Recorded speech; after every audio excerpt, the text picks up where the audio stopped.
Burdette.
Joey Logano is on the front row along with Casey Kane. Jimmie Johnson is dominated here in Martinsville.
Time for the Sunoco Fueling Victory with Jimmie Johnson. Is off to a great start. He's the only guy with 2 wins so far, one at Atlanta and then at California. He was on our show a little bit earlier, talked about the challenge for his car today, but he's won Martinsville 8 times. Will we see him in victory lane again with Sunoco and Fueling Victory? As we welcome you back live here to Martinsville, Virginia. Aerial coverage provided by Goodyear. Superior performing tires to face challenging conditions on the track and on the road. Goodyear, the official tire of NASCAR. With Michael Waltrip, Chris Myers back in the Hollywood Hotel as drivers get ready. Carl Edwards, he's yet to win this year. In fact, it's been 16 races, Michael, but he has finished 7th or better in 4 of the 5 races this year. Yeah, but this isn't his place, Chris. He struggles at this Martinsville Speedway. Trying to get those rear tires hooked up with all the horsepower under the hood of that Toyota is the challenge, and if you get too aggressive, you'll get your Goodyear tires too hot. And speaking of a challenge, Casey Kane coming off of what has been a rough start. It's been a rough stretch for him, but good news for him in great starting position on the front row. Yeah, he just wants to put California behind him. Just think about that. I mean, that was a big crash that he was involved in. He wants to just have a smooth race and hopefully get a top 5 finish. And Jamie McMurray starting 15th overall in the 1 car.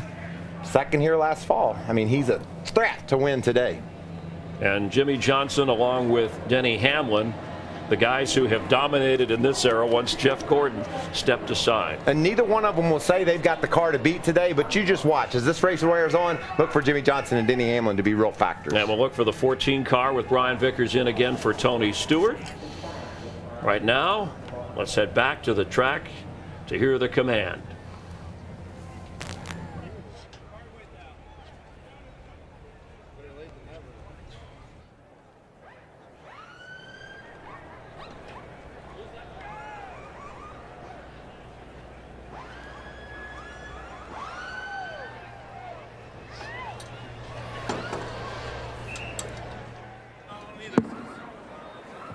It's time, race fans. Give him that. Here to give the most famous command in motorsports. Please welcome your Grand Marshal, star of CBS's Criminal Minds, A.J.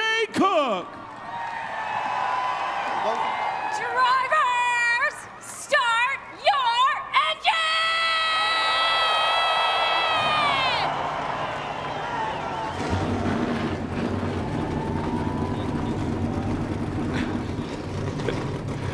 All right, the great roar of the engines here, and an unexpected moment of silence before. That's probably as quiet as you're going to hear it for a while in these parts. All right, let's bring in the guys who are going to call the races they always do. And Mike, the 135th Martinsville race, the 6th race of this season, a season already filled with fantastic finishes. I know you're looking forward for another one today.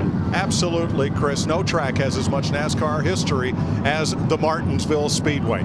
It is windy and cool, bright sunny here, but only about 60 degrees. And as Jimmie Johnson alluded in the pre-race, one of his big concerns, everybody's concerns, will this track take on rubber and gain grip? Well, he actually said that that's been a big part of why he hasn't been as successful the last couple seasons here at Martinsville, is how you have to manage the tires. And until this track temperature gets up above 85, 90 degrees, Goodyear has said that the rubber just won't lay down. So you're really going to have to manage your tire wear, your tire spin, and just use that throttle like there's an egg underneath it. So it's going to cause a lot of havoc until that rubber gets laid down later in this race. And as we saw here last fall, that's not all these drivers have to manage. It was once a movie, here it's a must. Anger management. Oh yeah, you have to understand when you start this race, you're going to get bumped, you're going to get shoved, somebody's going to run in the back of you, somebody's going to cut you off.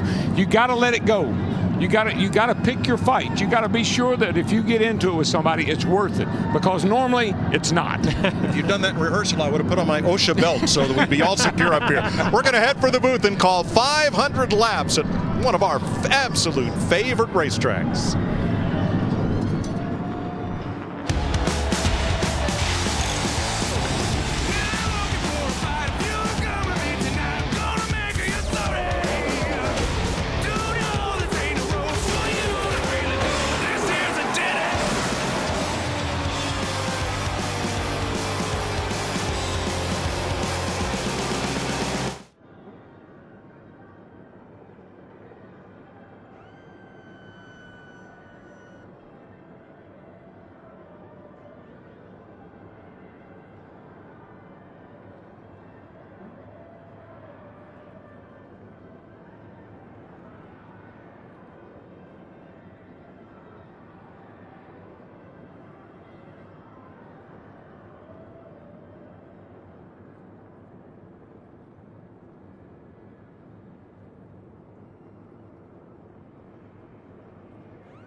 It's the NASCAR Sprint Cup Series at Martinsville Speedway on FS1 on a beautiful, clear, sunny day. Let's have a look at the Geico starting grid for today's race. Leading off from the front row, Joey Logano has scored his 3rd straight Martinsville pole. In his Penske Ford, his best finish here is 2nd. And alongside Casey Kane, whose best finish this year is 10th in his Hendrick Chevrolet. He also has a runner-up finish here at Martinsville Speedway. Hey, Casey, this is Jeff up in the FS1 booth. You got me? Yeah, I got you. All right, man, you look good up on that front row. You had a great race car yesterday, but you're starting in that outside lane. We know how important that inside lane is. You got a plan there to get to the inside? One of these guys, maybe Vickers, going to let you in? Well, I don't know. I hope to either, get off turn 2 and tuck down on the backstretch. I know as the race goes, the outside can gain you a little bit for a lap or 2 and then really lose after that, especially, depending where you're out on the track. So it's a tough spot to be in once in a while. Yeah, and also, it's pretty cool temperatures today. I know the sun's out, but we know it takes some track temp to get the rubber to lay down. So how hard do you push here, and how much are you thinking about conserving those tires on the long run? Well, I think definitely early, this first couple of runs, you're going to probably go through them as quick as we will all day long with the cold temps and things. And then the track might tighten up a touch after that. But, yeah, you have to conserve. You don't want to lose track position either. And if it's a long run and you conserve early, you'll be really good the last 40 laps. All right, man. We'll keep it up front. Have some fun. Good luck. All right. Sounds good. Thanks. It has not rained here, but the track dryers, the jet dryers, are blowing a bit of dust off the corners here. It'll get to 60 degrees today. It's trying under a full sunshine. Track temp 85, just a little below the level at which Goodyear says the track will start taking rubber. Let's get late breaking stories from pit road, beginning with Vince Welch. Well, Mike, in the last 14 races here at Martinsville, the only pit box to produce multiple winners is pit stall 1, where Joey Logano is pitted. His crew chief, Todd Gordon, told me it's definitely advantage, as big as there is in the series. And the time saved on pit road today could be the key to getting a grandfather clock at the end of the race. Jamie Little? Well, Denny Hamlin's gotten in the habit of winning here at Martinsville, but as of lately, he's gotten in the habit of getting pit road penalties too, something he calls bonehead moves. Today, watch for him to back it down on pit road, and we'll see if that approach helps him get win number 6. Matt? Kyle Busch is hoping he has to borrow a pickup to carry home 2 Martinsville clocks at day's end. Now, Kyle starts 7th on the grid, and he has a pit stall, number 16, which he loves. If you go back the past 5 years, it's really been the most productive with 2 wins and a 2nd. He also likes the fact that it's level. It's going to be great for the guys that go over the wall. And the timing line placement, he says, are perfect. Larry Mack? Yeah, Matt, what makes this track so unique is 2 different surfaces, asphalt on the straightaways, but the most important part of the concrete corners. Now, I consulted DW and Jeff Gordon, 20 Martinsville wins. Our grip level on our 1 to 5 scale is a 3, but as they've been speaking, as that rubber builds up, crew chiefs have to get awfully aggressive with changes to that race car. Here's our race analysis: 500 laps, pit road speed, 30 miles per hour. The fuel window for Sunoco race fuel, 140 to 150 laps, and there's that grip level again, 3. Mike? Thanks, Larry. Had a little delay there getting the field rolling as the track sweepers and the jet dryers cleaned the track off.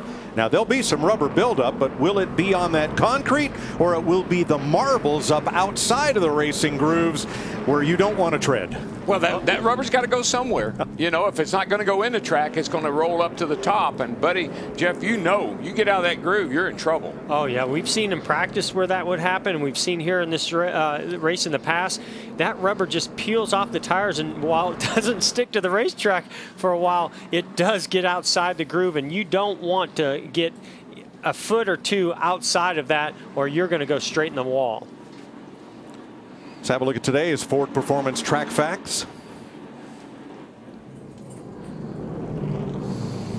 Of the original NASCAR tracks from the very first season of Strictly Stock, now the Sprint Cup Series, only Martinsville remains. 1964, Fred Lorenzen got one of those beautiful Ridgeway clocks. for winning the race. Been a great tradition here ever since. Now we listened in on Joey Logano and team. All righty, Tab, show what I need here. So keep me updated on distance behind, not only the car behind me, but the one behind him, and the rolling center or what's going on. We'll fight for holes hard all day to get to the bottom. Yes, sir. Copy that. The biggest challenge on this first few laps. How do the cars on the outside get to the inside? Oh, it's such a challenge. That outside lane, not only is it further around, there's something about the grip level on the bottom lane, and it's such a preferred lane here. So these guys on the outside, they got to be real careful, not just trying to get in and into a hole, but if you push too hard on the outside, we talk about tire wear and tire management, you can burn the tires off in the first 10 laps of this race. And the starts and the restarts, Mike, are critical. I mean, you spin the tires here, you can get run over. And not only that, you're going to lose your spot. So it's a big deal, these restarts. We'll be riding over the shoulder of Danica Patrick. Kind of a passenger's eye view from the Taxac number 10 Chevrolet. And Mike, the tires are cold, so you not got a lot of heat in them, and that's going to make it even easier to spin them on the start of this race. And what happens is you actually start on the concrete and then you transition over to the pavement. There's a big change in grip when you do that. So especially when you're at such a high gear with all that RPM, it'll really spin them easy. And one more thing about tires, the pressures are really, really low. You see those left side tires, they got about 8, 9, 10 pounds of air in them. That's it. Well, the anticipation here is very, very high. As the pace car is in, we're ready. There's no more. This is the most fun racetrack you'll ever come to watch a race, to drive a race, to be a part of a race, and we're getting ready to go green. Green flags in the air. Boogity, boogity, boogity. Let's go racing, boys.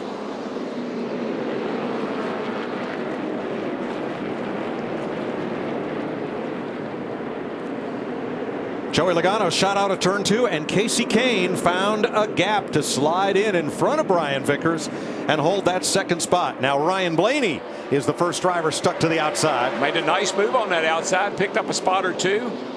He had his buddy Chase Elliott, rookie contenders, going at it right here that maybe could have let him in, but Chase says, no, it's too early for that. Ryan is 10th, or rather 11th on the outside of Elliott. Matt Kenseth right behind. No gap there. Better get down now, because you're going to pay the price if you don't. Yeah, and you'll see Brad Keselowski, he'll fill that gap in a second. Well, they are teammates to some degree. That's true. So he did, I think, cut him some slack there, and Blaney was able to get in line. Yep, little courtesy call there. Jimmie Johnson. Kurt Busch loves the outside here. He loves restarts. He and Kyle are two of the best on restarts. Yeah, he's super aggressive. But again, you got to be careful. We've seen how his aggressiveness on restarts and going super fast can really burn the tires off of the car. So he's going to have to be real careful. He got out of the gas right there. Looks like he got back to it. Maybe somebody up. Yeah, in front of him, it was Danica Patrick checked up, and Jimmie Johnson got in the back of him. Eric Almirola slipped up just a little bit. Might have got into Dale Jr. off turn 2. Yeah, Dale Jr. stuck on the outside here. Whoa! Oh, no! Around he goes! Hold the brake. There's some coming underneath you here. Well, Swinging around. David Reagan and him made contact down the middle 1-2. I think it cut his left rear tire. That's exactly what happened. I think that's why he spun out, because the car just, normally he wouldn't have looped that car, but that thing just went around because of that right there. The tailpipe of the 23, I think, got his left rear. And earlier, one lap before, he and Eric Almirola may have made contact off turn 2. Fighting for 20th here. You can see David Reagan got the curb a little bit, and he drifted up. And when he did, he body slammed the 88, and it just cut the left rear tire down instantly.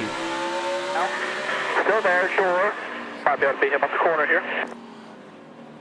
Well, he's going to lose laps here to get to the pits, get that tire changed, but he's the only car a lap down. Here. Riding along with Kevin Harvick here. And get ready to swing it around. One more car. Yeah. Swing it around. You know, Reagan's trying to stay off of him. And he just got down there, got on the curb, and just knocked him right up into him. And just like that, you're one lap down. Now, in the very first lap of the race, Dale Jr. and Kevin Harvick got bottled up in turn 3. Watch the 88 and the 4. Starts way up there with the 17, the 1, the 40. It's just a chain reaction. Everybody slows down, and it kind of recoils all the way back to Dale Jr. This is why qualifying is so important. When you're back there, that's all it takes. We've talked about the domino effect here at Martinsville. That's the domino effect. Everybody's trying to get from that outside lane to the inside lane. Everybody checks up, and when it happens 5 cars ahead of you, there's nothing you can do about it but get into the back of somebody. And Jeff, the other thing is you're fighting for that inside, and you're trying to stay off of the curb, but just like we saw with David Reagan, you get on that curb, the car shoots to the car that's on your outside, and you cut your tire down. Boy, exciting start to this Martinsville race for Dale Earnhardt Jr. Well, early cautions here are, I guess, more the norm. 6 in a row where we've had a caution in the first 12 laps of the race. It's just how close you run here. I mean, we talked about contact. You're going to have contact. Normally, Dale Jr. would have not spun out, but because he cut that left rear tire down, the car just looped around all by itself. And I'll just throw some more. There's so many factors that are playing out now when I see how this is unfolding from up here in the booth for the first time. I mean, where Dale Earnhardt Jr. is going to be starting this race, he's going to be a half a lap behind the leader when they start this race. I mean, that first lap. So, you know, yeah, he has a little bit fresher tires, and we know he has a good race car. But with as much as gone on already, man, what a way to start. But can you say lucky dog? Oh, yeah, no, I have no doubt that he can get back on the lead lap with the speed of the car. Yeah. 3 of our next 4 races, including Martinsville, are short track races. Yeah, I love short track racing. I think it's fun. You know, it kind of goes back to what we all started doing, you know, when we were younger. We all grew up short track racing of some sort. I know I ran quite a few late model races here in my career, and that's why I've got so many laps at this racetrack and why I feel so comfortable. Getting ready to restart. Completing lap number 9. And again, just as before, Joey Logano with Casey Kane alongside Brian Vickers with Paul Menard. Then Ryan Newman, A.J. Allmendinger, Kyle Busch, Denny Hamlin. Here we go.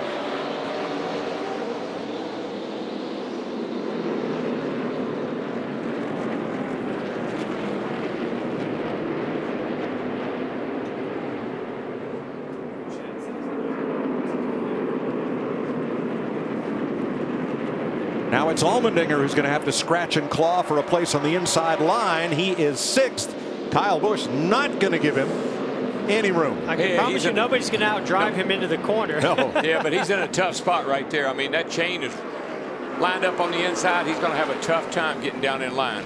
Yeah, he's got 3 JGR cars on the inside that are all cars that can compete for this win. I don't think they're going to give him an inch here. And Matt Kenseth's not. Mike, you try your hardest. You think, okay, I'm hanging with on straightaway, but you keep losing time in the turn. One car right after another. Might be a gap after Hamlin. Oh, here comes Keselowski to fill it up. Oh no, they see you out there. They say, sucker, we got you. And Allmendinger did nothing wrong. Came into turn 1 on the restart side by side. Just could not find a gap. No, it just really has everything to do with the car that you have on the inside of you. Just how good is their car cut and roll on the start as he finally gets it. Dove to the inside. Boy, right. See how aggressive of a move that was? Now you see the 31 of Newman up high. He slipped up in one of the corners. Kyle Busch got underneath him, and Ryan Newman loses 3 and maybe 4 spots here. You know what I correlate this to? It's like losing the draft at Daytona or Talladega. When you get out of line and you don't have anybody drafting, even draft has nothing to do with it here. It's just that inside line is so important and so much faster than the outside. Yeah, I think AJ was frustrated too because he's got a fast race car. He was good in practice. He was good in qualifying. He's got a good car. He wants to get back up there where he belongs. But to your point, Jeff, we're going to have to do about an hour special on how NASCAR's shortest track races just like NASCAR's longest 2 tracks. Yeah, that could take a long time to explain all those things, but absolutely there are things that apply to both. Yep. Yeah, you get a lot of body damage at Daytona and Talladega. You get a lot of body damage here. 3rd place, Paul Menard takes advantage of Brian Vickers, and here comes Kyle Busch. Yeah, I think this is the one we're going to have to watch out. I'll tell you who's going to have to watch out for the 18. That's his teammate Denny Hamlin. I mean, he's sharing information. JGR is sharing a lot of information. We've seen them do that as well or better than anybody in the garage area this year already. And if Kyle Busch has confidence from that truck win that he had yesterday. He's never had a win here at Martinsville. But boy, it looks like he's got a race car that can win here today. I like that old school paint job they put on that 18. That's that 75th anniversary paint job. Thing is cool looking. I like old school, Mike. Well, he's had some tough going very early on. He's the only car a lap down in the race. Let's get a nationwide Dale Jr. performance report. Matt Yoakum. Mike Dale Jr. just trying to settle in and get his rhythm going here at Martinsville. When the series moves to short tracks, the teams do not use inner liners on these Goodyear Racing tires, but they do move that valve stem to the inside of the wheel to try to help lessen the impact when they do make contact with another car, maybe knocking that valve stem off and getting a flat tire. Just some of the things we see when we move to the short tracks. Now, Reed Sorensen in the 55 is about a third of a lap ahead of race leader Joey Logano. Earnhardt has to hope we have a caution before Logano starts lapping the slower cars. Third place, Kyle Busch on the move. Oh, he's coming. He was coming so fast, Kasey Kahne just moved over and said, "You go right ahead, young man." Yeah, and I think Casey's conserving. I think he knows tire wear is going to be at a premium right now, and I think he checked up. He let Paul Menard go by him, and Paul's being really aggressive right now. Paul's going to get the lead. Yeah, he's going to get the lead. And I think Joey's going to let him go. This first run, more than any run during the entire race, tire wear is going to be at its peak. That 27 car, though, Paul Menard has been good all weekend. He qualified well. The RCR cars really have something special here this weekend. Paul Menard has never led a lap here. Here he goes. All good. Now, Joey's not going to let that pass happen quite that easy later in the day. Well, now he has. Paul Menard's led his first lap at Martinsville, taking the lead from Joey Logano at lap 22. Let's get back to 19th place and Kevin Harvick. Jamie? And Kevin Harvick fighting just a little bit of a tight car in 3 and 4, just like it was in practice. But the problem is he's having a little bit of a hard time hearing his spotter. Tim Fedewa isn't feeling well. He's got a hoarse voice, so they have Jimmy Kitchens on standby just in case he needs to step in so Harvick can hear him. If you recognize that name, Tim Fedewa, former standout of the Busch Series. And yeah, a spotter or an announcer can't do well without their voice. Yeah, guys, Jimmy Kitchens is a longtime spotter. He spotted for Ryan Newman when Ryan Newman drove for Stewart-Haas Racing, so a lot of experience there standing by for Tim Fedewa.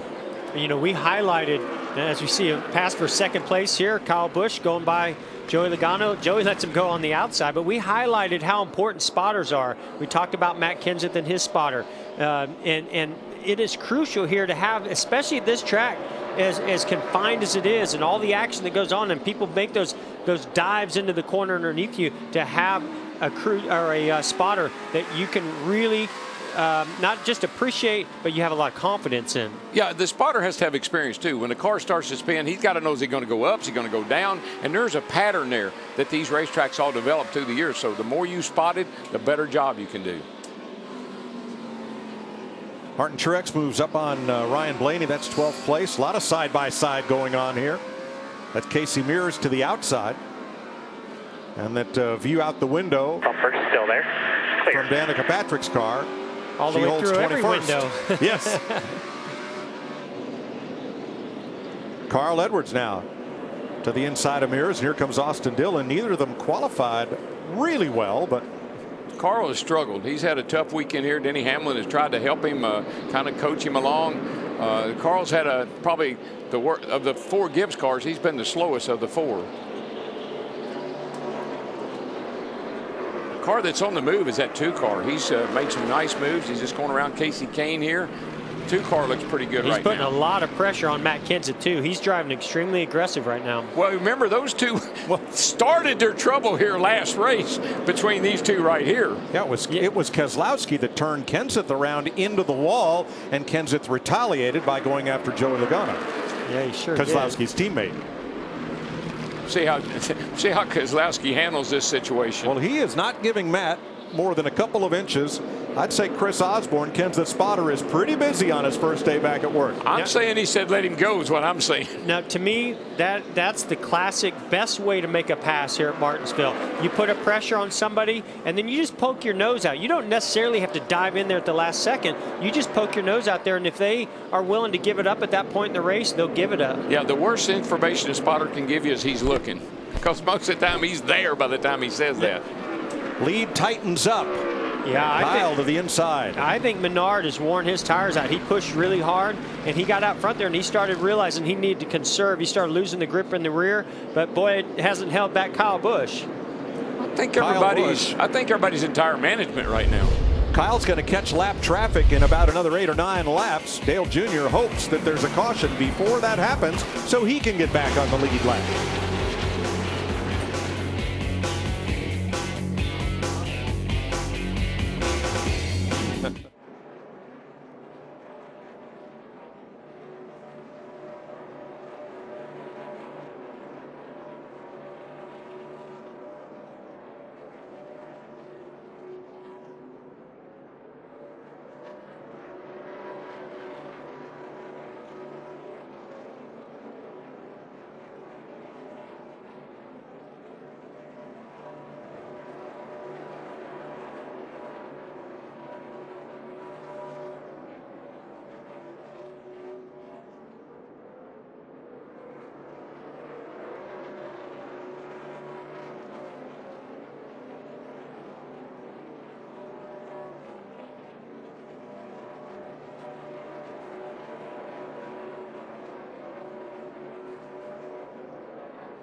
Joey Logano in the last 7 short track races has led over 600 laps. He's led 21 so far today. For a limited time, switch to Sprint. Save 50% on most Verizon, AT&T, or T-Mobile rates. Sprint. Better for less. Logano now in 6th place, Vince. Well, and Joey started, of course, on pole, led the first 21, but he just doesn't have the drive off he needs to prohibit those other drivers from getting by him, especially those first 2 that passed him, Menard and Kyle Busch. Joey said, I don't have near the drive off those guys have. Well, it's early, 459 laps to go. Now, Kyle Busch is leading this race, and he has caught lap traffic. Dale Jr. no longer the first car 1 lap down. In fact, he's the 4th car a lap down. Can't get the free pass in this position. One of the things I think was really smart on Kyle Busch's part, he ran the race here yesterday. This is the same tire that they ran in the truck race yesterday. I think the knowledge he gained and the information he brought from that truck race is why we see him leading the race right now. Second place heating up right here. What I'm really starting to see is drivers are starting to get a straighter shot up off the corner because drive off is becoming a premium. We see Brad Keselowski go to the inside of Paul Menard here to take over that 2nd place. I think the other thing too is this is no time to panic. We're really, really early into this race. We got to get the track rubbered up a little bit more before you start making drastic changes. Jamie, Brad said in pre-race he's got a good car for the long run. He wasn't kidding. Yes, exactly. And they worked great in practice. Brad wasn't too thrilled with it, but they went to work overnight and this morning in the garage, made this car a lot better. But I talked to his crew chief, Paul Wolf. He was very confident. He said, we should have won both of the races here last year. They brought about the same exact setup, and so far, so good. Kyle Busch's lead, 2 seconds, Matt. Mike, Kyle told me before the race, the information gained on Saturday when he competed in the Truck Series race, you can't measure it because he said the first part of the race he learned so much as far as how aggressive to be on his tires and then to carry that into the second half. He says you've got to be a little bit easier on your tires until that track starts to take a little bit of rubber. Here comes Newman under Joey Logano, opening the door for Denny Hamlin. Hamlin's going to make it through. Here comes Truex. Thought Logano was going to slam the door, but he does not. He can't. He's hung out there, and he has really no choice at this point. He wanted to. He thought about it, but he can't. That first long run, if you have a long run like we're having here on tires, especially when the track is green, it is brutal if you don't have drive off. And you can tell right now, Joey Logano, he just can't get back to the throttle to accelerate off the corners. If this continues on, look for him to fall way back. Harvick and Keselowski have gained the most spots. Good battle right here. Good battle right here. This 11 car looks really good. He's getting under Ryan Newman right here. 11 all of a sudden is coming alive on this long run. DW, I've not seen him step the back end out one time. It's like he's being so gentle on his tires right now. He's just waiting for it to all come to him. And look how straight he came up off that corner. I think it's kind of interesting. The cars that were really good in final practice yesterday are showing up right now in this race. But guys, this is a third of the way through a fuel run. I think this is where comers and goers really start to show up. This is where it shows up if you really have a long run car. Yeah, I think a lot of things, a lot of these guys, we heard Denny Hamlin this morning, our pre-race show, talk about the feel. Well, the feel sometimes takes 10, 15 laps to get there, and then you can start to move forward. Everybody else goes backward, and you start to move forward. Well, and I think practice conditions here at Martinsville are really, really tricky to get it tuned in. Find the balance, find the grip level.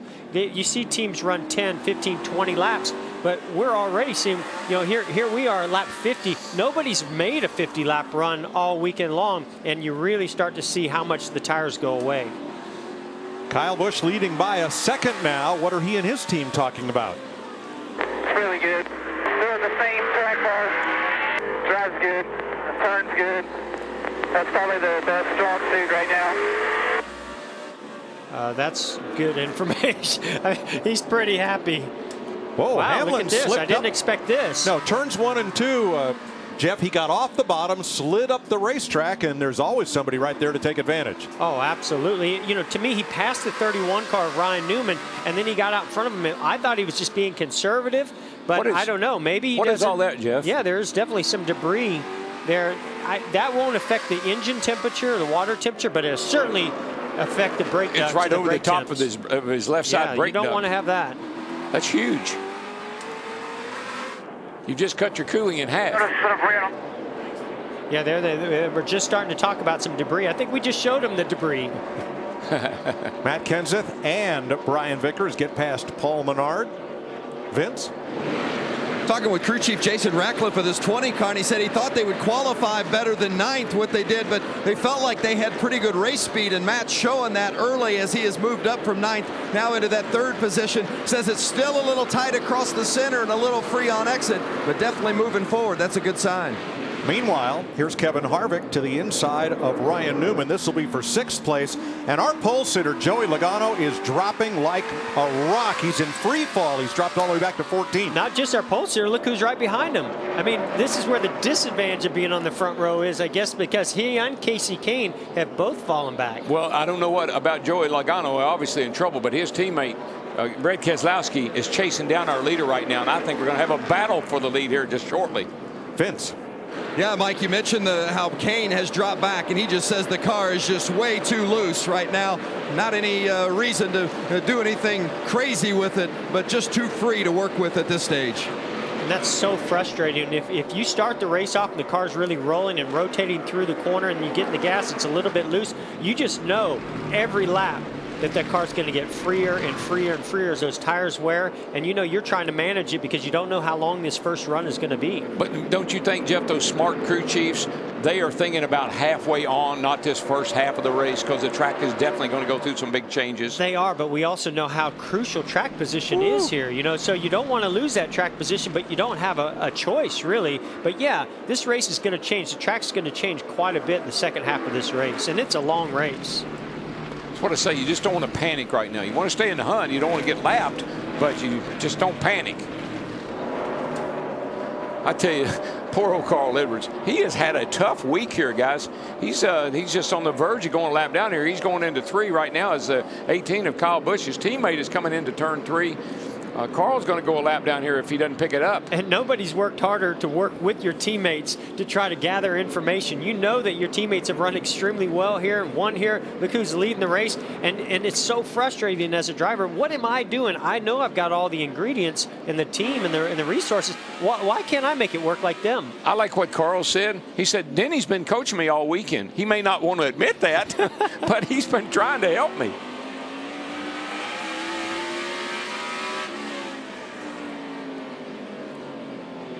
Kasey Kahne, Joey Logano, nose to tail. Where So did they Logano start? wins the pole, and Keselowski starts deep in the field. But here we are in the first long run of the day, and the two Penske cars are just the reverse of how we started the race. Keselowski's great.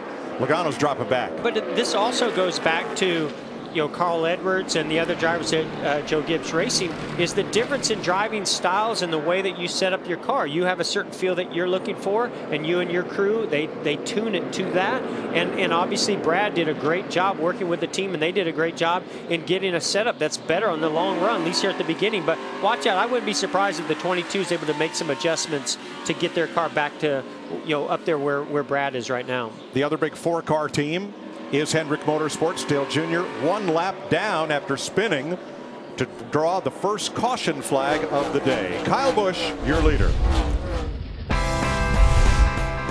You're watching Fox NASCAR.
.71 laps complete. Here's how the Coca-Cola Racing family of drivers is faring, with Ryan Newman and Denny Hamlin in the top 10. Danica Patrick up 10 spots. Austin Dillon up 9.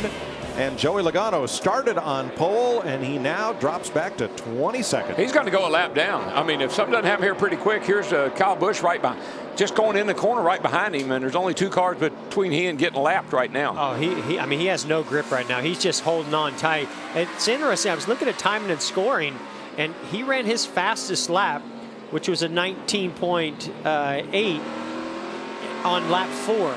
But the leader of Kyle Busch, he didn't run his fastest lap until lap 14. So that shows you how those first 10 laps are crucial. I think that the 18 really was conserving on the first part of the run, where the 22 took off and maybe used him up a little bit, and then all of a sudden it came to the 18, and now he's been able to maintain. Jimmie Johnson running 10th right now. more aggressive with my track bar itself. But I still, if I push any harder, I'm going to really make the rears pay for it. Therefore, that's what I need to know. I need to know what to do to try to help you. Yeah, and that's what's so frustrating here. See Joey Logano going a lap down to Kyle Busch. Wow, I did not see that coming because he dominated this race the last time we were here. Yeah, you know, he maybe wasn't as good as some cars on the long run, but he was able to get out front and maintain it for a pretty good portion of the race. Vince? Well, and as you guys talk about conserving those tires and taking care of them, Joey says he's just been lighting up the tires the entire run. He said, I barely get on the throttle and my tires spin. Why he went from first to 23rd. Well, one reason, Vince, look at the track surface. The asphalt looks like a blackboard. The concrete looks like a whiteboard. It's not taking rubber at all. It just, you know, the track temperature is just not there to get the rubber to stick down to the racetrack right now, and it's causing havoc for these drivers and the grip level that they have. And boy, don't you think the engineers and crew chiefs are going nuts too, trying to figure it out? I just think that experience that Kyle Busch got from that race yesterday is really paying off for him today. Here's your rookie running order. Chase Elliott just one spot there ahead of Ryan Blaney, man. Yeah, not any longer. Making his second start here at Martinsville. He qualified 10th, a solid Friday, and tried to carry that off into Sunday. Right now, though, he is fading. The car has swung to the tight side. He needs much more help, especially on exit.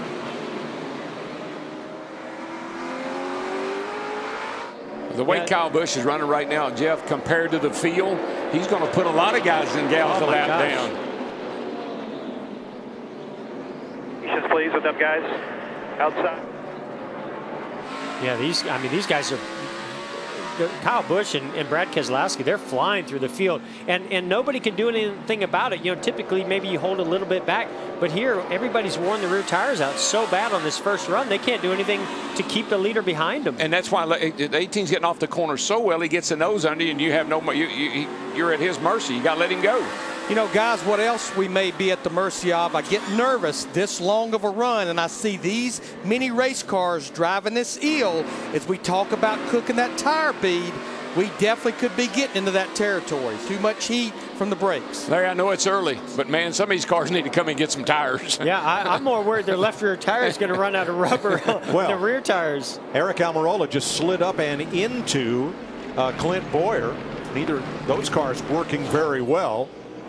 And you saw the outcome from the onboard. Here's a different look. This just shows you how little grip there is out there right now as the 43 dives to the inside. He's got to check up to not run into the 1, but he just runs wide and body slams the 15. Now, when the 15 got up there, there's all kinds of loose rubber up there, and that gets on his tires. Heck, that cost him for another lap and a half. Yeah, and remember, Mike and Jeff, this is not a new tire. It's not like that we came here with something different. Same thing we ran here last year. You'll see a lot of what we used to call 8 tires corner better than 4 here. Yes, sir. That was one example. Well, I was always told if the left side of your car is beat up, you were in the way. If the right side of your car is beat up, you're passing people. But I think one thing we're overlooking, and I saw this in Phoenix, and I think I see it again today, is this aero package with this small rear spoiler has made these cars very hard to set up and drive. And I know that would be contrary to what you might think. Well, you're not going that fast. Well, that's the point. You're not going fast enough to generate any rear downforce. Yeah, and I question, you know, on the exit of the corner as slow as they're going, but definitely down the straightaway as they get into the corner and try to carry speed and break deep into the corner, I would definitely think that rear spoiler would play a big role here. Well, don't you agree, though, that if you get screwed up getting in, then you screwed up the whole corner? Oh, absolutely. It messes up the whole corner. Now, you know, Jimmie Johnson, we talked about all weekend long, kind of struggling a little bit, but then we saw a glimpse of hope in that final practice, and now look at him passing Denny Hamlin. Johnson moving back up. They're the biggest movers since the restart. He's second only to Kevin Harvick in that department. You know what your crew chief tells you now? You're complaining about your car. It may not be very good, but you're better than everybody else, and that's all that matters. And you mentioned Kevin Harvick. We've not talked a lot about him. He has quietly worked his way up through this field, and he has a really strong race car. Picking his way through traffic, 7.5 seconds behind Kyle Busch. Well, this is what you like if you have a good car. There's Clint Boyer's car. Let's show you his rear tire. Now, this is what I'm talking about. Now, this is the right rear tire. Look at this right here. That is down to the cords. There's nothing left on this tire, and I guarantee he's not alone. There's a lot of them out there dealing with that. If I was them, I'd actually maybe think about getting to pit road. That's what I said, Jeff. These cars need tires right now. I'd come and get me 4 tires. You're gonna make up a lot of time if you did.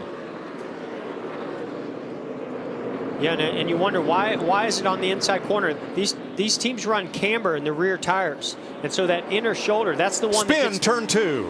Michael Annett goes around from contact. Well, that's what you were waiting for. That's Clint Boyer's happy about that, I assure you. Shame it had to be his teammate. True. Oh, this saved a lot of people. See what happened here to bring out the second caution of the day. Oh, wow. Brian Scott right behind him. Yeah. See all those marbles up there we were talking about. Let's see if we can get a better view.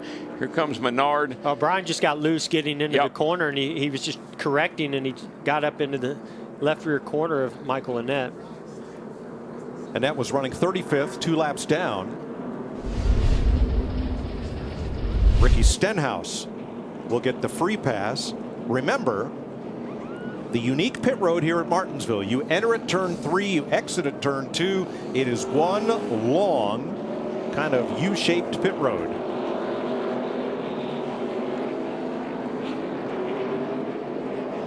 Well, if things aren't exciting enough out on the racetrack, they're going to get real exciting here on pit road. This is a narrow, narrow pit road. And 30 miles an hour is like you're creeping down pit road. It's so hard to discipline yourself to hold that speed.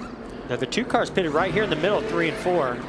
Oh, 18 lead lap cars. Here they come. Jamie. And Kevin Harvick started this race 19th, worked his way up to 3rd. Car's pretty good. Meanwhile, Brad Keselowski saying he just needs a little bit help turning, but he said the rear end of the car stayed with them great. Very happy with it.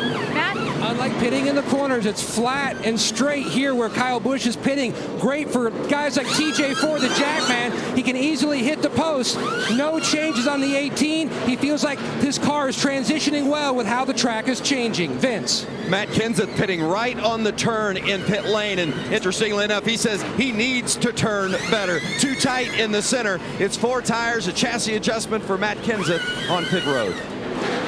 The Advance Auto Parts race off pit road.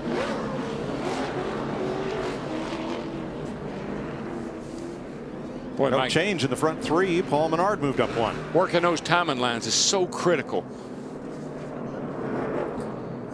Lap down cars will pit this time around, led by Chase Elliott. We're under caution for the second time.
We're ready for the restart. You see Brad Keselowski dropping back. He was one of 2 drivers nabbed for speeding, exiting his pits.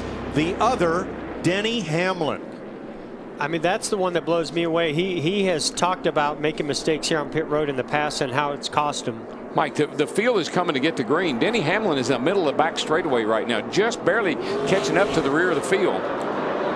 Kyle Busch takes off from Kevin Harvick. Here comes Matt Kenseth, Busch's teammate, trying to jump up into second. That's going to be tough. I was shocked that Kyle took the outside on that restart. I wonder if he had a deal there with Kevin Harvick. I'd say he had a pretty good deal.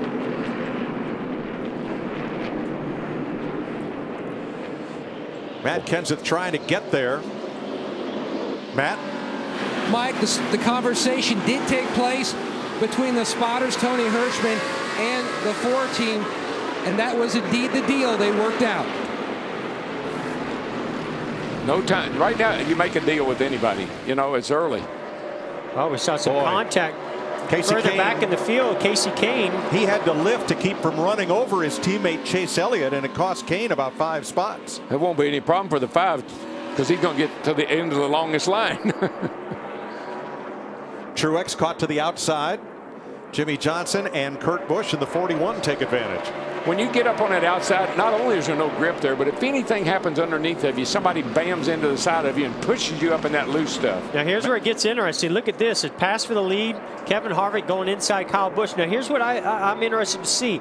Kyle Busch now had the lead. He could control the pace. Did he feel like maybe he was going to abuse his tires and push too hard? And did Kevin Harvick say, hey, I've got the short run speed. I'm going to go ahead and take the lead and be in control of my own destiny here. Kevin Harvick's right where he always is. He'll probably lead the most laps today because he always does. Question is, can he pull off the win?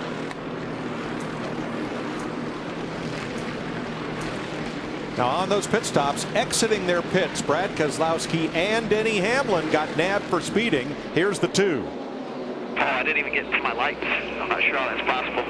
I don't know. I'm not even to my lights full. The lights on the dash that indicate the RPM that would put him up against the pit road speed limit. However, we saw him side by side with and running quite a bit faster than his Penske aligned car, Ryan Blaney. Yeah, and we've heard these teams talk a lot about the digital dash and how there's a slight delay. And I'm just wondering, did they not go conservative enough on those lights that these drivers depend on to maintain that pit road speed? This was always the hardest pit road because it's so slow. 30 miles an hour in second gear, you're just lugging along.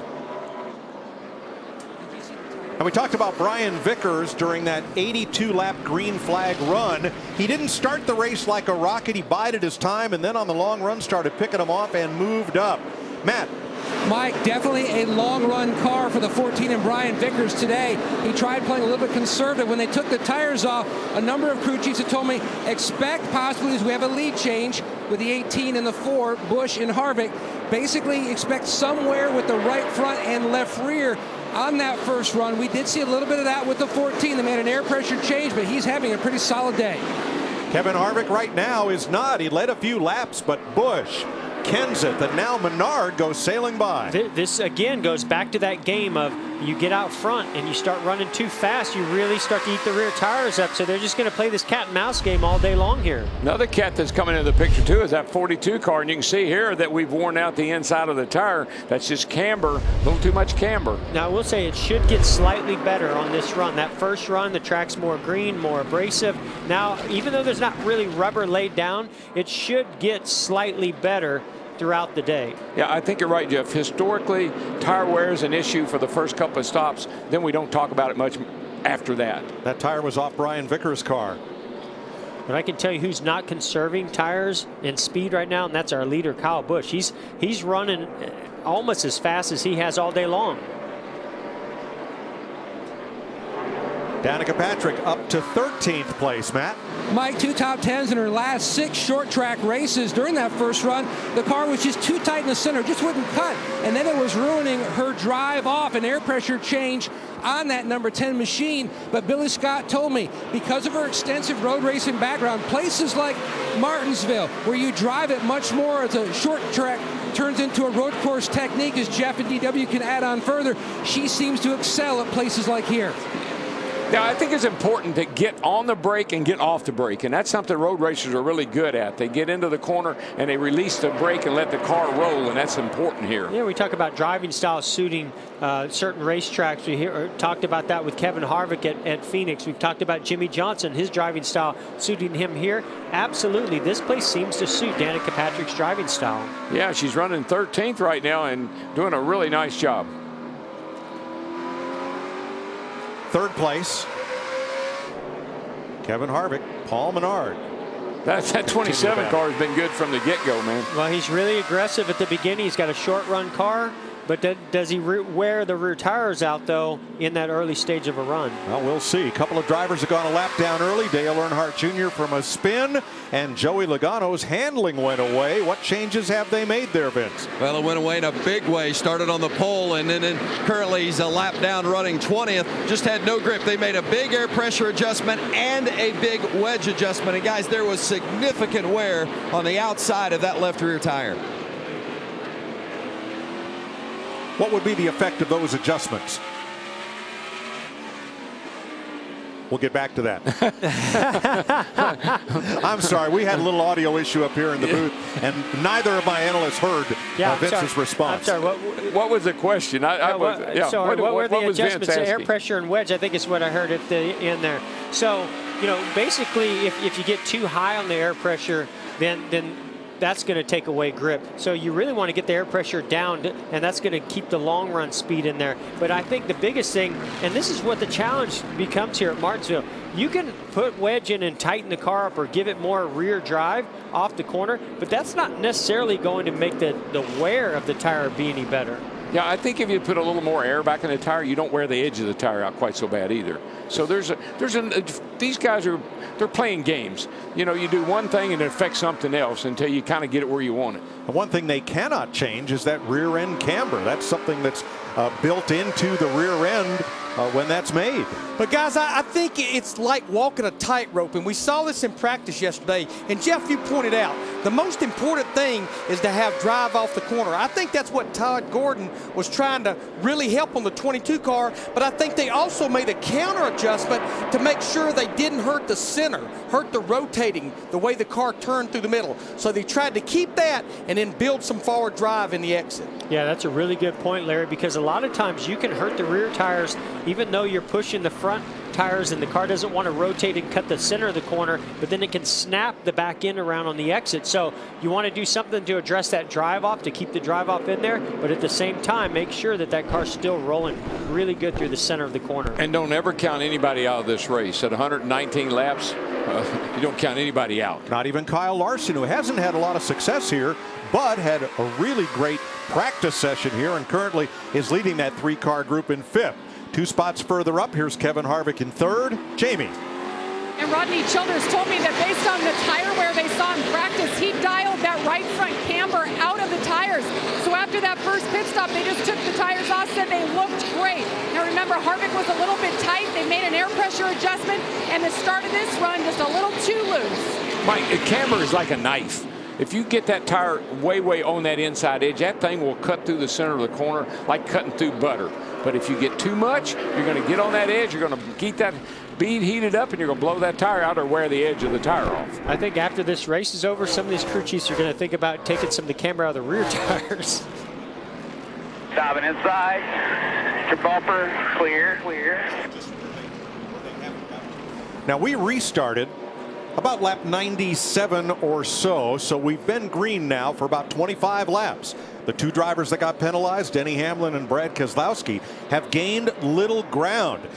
They restarted 17th and 18th. They're running 16th and 17th. It's so hard to move up here. But it's not just that, Mike. It's that they realize if they push really hard to make up those spots, all they're going to do is hurt their tires, and on the long run, they're just going to fall all the way back. So they're trying to manage traffic and tire wear. Yeah, you don't want to make it worse. You've already dug a hole. You know, don't make the hole deeper by running over somebody, being too aggressive. So let it come to you. It's a long way to go. They got a great team. I got a great car. I'm a great driver. It'll come to me. Great battle here with Kyle Larson got caught up high. Yeah, he got caught up high, and Brian Vickers dove to the inside and made that pass. A lot of talk about camber today, Larry. Well, obviously camber in the front rear really helps a car handle through these flat corners here at Martinsville. Let's use our Ford cutaway car, and what we're going to really look at is we're going to look at the rear camber. Now, NASCAR mandates you cannot have more than 3.5 degrees, and it's positive. It's leaned out here in the left rear, and it's negative. It's leaned in on the right rear, and the more camber you can put in those rear tires, just like the front, it helps the car to corner, but it starts to wear that inside edge, especially on that right rear tire. Yeah, and I love, we're going to keep an eye on this shot as the race goes on. We saw the inside of this right rear tire. This is the right rear tire that we're looking back. So we're basically looking at the rear bumper, towards the rear bumper of this car. So this is the right rear of Clint Bowyer's car. And that's where we saw it go down to the cords earlier when they were on that long run. You watch. It won't be long. We'll see cords on that right rear again. No, our thanks to Steve Addington and Pierre Cattell with the number 15 team and the folks at BSI who mount those onboard cameras for us for giving us those great views. The other thing I noticed in that right rear spring, they've only got one of those rubbers stuffed in there. There's another one hanging there to put in on a pit stop if they need to. Great adjusting tool. 5th place. Here comes Jimmy Johnson on Ryan Newman. Makes the pass. Matt? Jimmy Johnson looking for another Martinsville clock. Started 24th. He worked his way up into the top 10. The car just a little snug when he tried to get back in the gas. Chad Knaus adjusted that with a chassis adjustment, looking to see if it's improved it on the long run. Well, you got to be real careful adjusting that snugness in the center. You know, Jimmy's one of those drivers, he really likes the car to rotate and roll good and positive through the center of the corner, but that can really easily get you loose up off the exit of the corner. But no, I think nobody knows better than Chad Knaus and Jimmy Johnson what to do here at Martinsville. Boy, that's something you don't see often with fuel injection. You see a little fire coming out of the 48 Whoa, car. what's this? Got a little battle going on here. That wasn't a battle. We did have. Kyle Busch just about stopped coming down the front straightaway. Yeah, but Matt Kenseth had been just stalking him in closing that gap every single lap for about the last 10 laps. He'd been closing the gap. Finally, he closed it so much where Kyle gave up and said, okay, teammate, go on by. You lead this thing. I think we're going to see that a lot today. You know you're wearing your tires, run a little too hard. You got to let up a little bit and let somebody go. Tell you what else we've seen on this run. I'm so glad Mike Pereira is here. He's our Fox NFL rules expert, former director of officiating for the NFL. Big race fan. He's in the grandstand. I'd like to get his ruling on bump and run because if you've been watching Kurt Busch, oh my goodness, the zebras would be all over him for bump and run. Hey, somebody just poked their head into the booth up here that could tell us a little bit about bump and run. Tony Stewart. Hey. We got officials, we got drivers. We got them all. Matt Kenseth, after last fall's Martinsville mayhem, he is in the lead.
pit stops as we're under caution.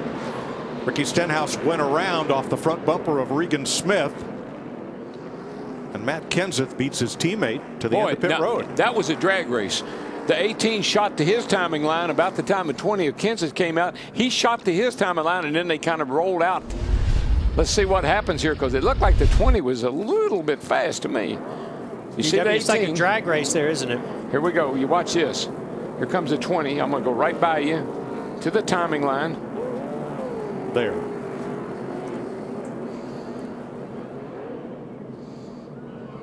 Now you ask, why can the 20 do that? It's not about the mile per hour that you run. It's a time segment loop.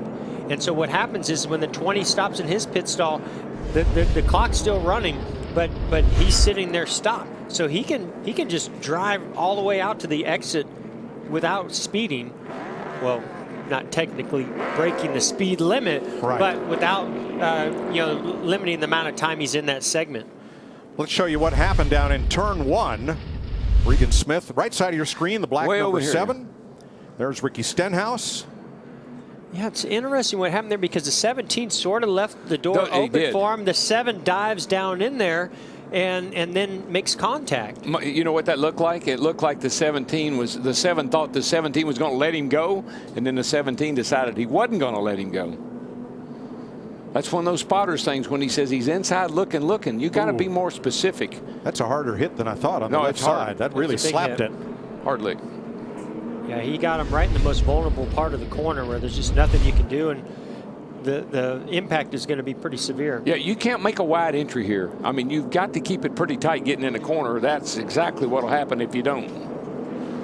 Joey Logano got the free pass. He was battling Jamie McMurray very hard to be in that free pass position and prevailed, not without a lot of contact. Oh yeah, watch this. Down here in turn 3, he slides him up the hill pretty good. Right here they get together. That sends the 1 up the hill. You see the door mark there. Well, that's Jamie fighting back is what that was. He really crowded him in there. He didn't want Logano to get that position on him. He knew how important this was. Look at, he comes back. Well, he was really gets mad. in the rear bumper of him on the 22. Gets in underneath him here. Inside, the 1. He's there. Inside. Bam. Clear, clear, clear, clear. I think if there hadn't been a caution, right there. if there hadn't been a caution, there would have been a caution. Goodbye 1. As a guy that's been a lap down a few times, I can certainly appreciate the frustration of these guys battling for that position.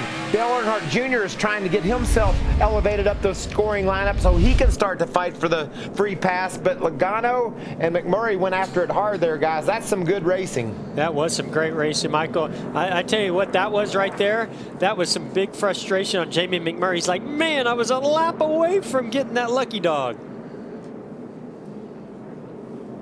Ricky Stenhouse too fast exiting pit road. Jeff, look how low these cars. Look at the back of that 22. I mean, these cars are on the ground. Look at this great crowd here at Martinsville from our aerial coverage provided by Goodyear, superior performing tires to face challenging conditions on the track and on the road. Goodyear, official tire of NASCAR. Vince. Matt Kenseth pitted from the lead, said the car was turning a little bit better than it had that first run, but still needed some help through the centers. Better on exit, though. 4 in air pressure for Matt Kenseth. Matt? Kyle Busch, not as strong that run. The car started out 40 to 50% tighter than the previous. Chassis adjustment on the 18 to improve it. Jamie. Kevin Harvick started off a little loose there. They made a wedge adjustment. 4 tires. Once again, his tires that came off looked great. Mike? 5 drivers took the wave around, and of them, Michael McDowell gets back on the lead lap. At lap 143, we will restart with 19 lead lap cars, led by Matt Kenseth, who since joining Joe Gibbs Racing, in 1/4 as many starts, he's led 5 times as many laps as he did while driving for Roush Racing. Here are your Toyota top performers. Kenseth and Kyle Busch side by side for this restart. Should be a deal made here of some kind, I would think. Yeah, definitely.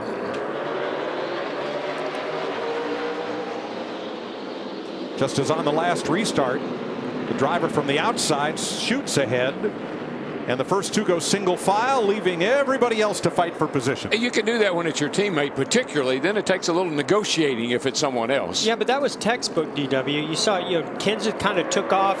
Kyle hesitated just a slight bit. It didn't bottle the whole lineup and the whole field as they got down to turn 1 and 2. And I know this was a big thing between the Gibbs drivers, especially Matt Kenseth. Last time we were here, they sort of caused some of that incident that happened between the 20 and the 2 and the 22, because we're seeing some wild battling going back here for fourth position between Kurt Busch and Ryan Newman. Log jam there. They're all wadded up getting into turn 1. Look at that, 2 breast.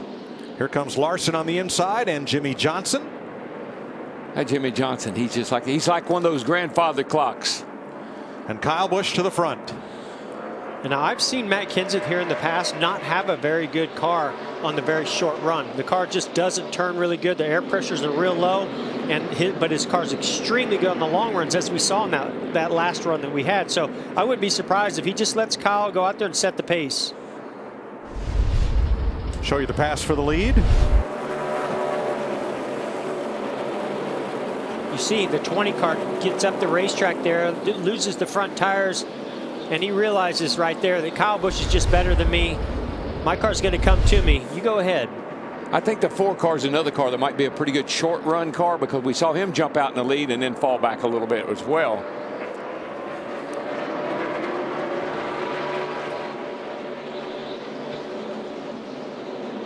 Here's the Richard Childress running order. Newman and Menard nose to tail. Nice job by Austin Dillon, Mike. He struggled all through practice, qualified poorly. They have definitely got their car better for the race today, the 3 car. Yeah, and he said he thought he'd be pretty good in the race. Of course, right there, he gets loose. The 4 going to the second place here underneath Matt Kenseth.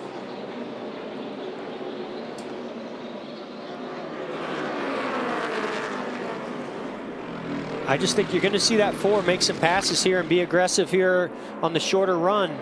But we've just seen where it seems to look at Allmendinger here of the long run. He dive bombed Ryan Blaney into turn number 3 to get alongside. Now he looks like he's going to make the pass with Hamlin. AJ Allmendinger uses his skills of being able to outbrake anybody, the road racing skills that he has, and I'm surprised it works as well. The braking skills, I understand, works well here at Martinsville, but usually that will cost you at a place like this where patience really pays off and driving in nice and easy, but he finds a good way to make it work for him. Remember your word, modulate. You got it. Those road racers are really good at working that brake pedal, getting that car down in there without overdoing it. Yeah, that's true.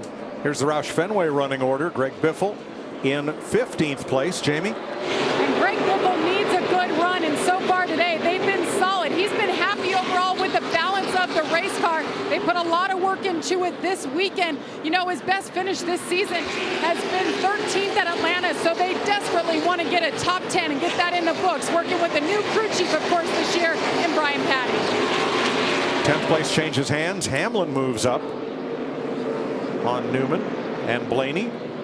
Keselowski coming back after that penalty. Last time Brad Keselowski had a speeding penalty, that was Las Vegas. Where'd he end up? Victory lane. Yeah, boy, got a battle going on in that group right there, though. We got a battle for the lead. Harv drives right around him. I think that was a gimme.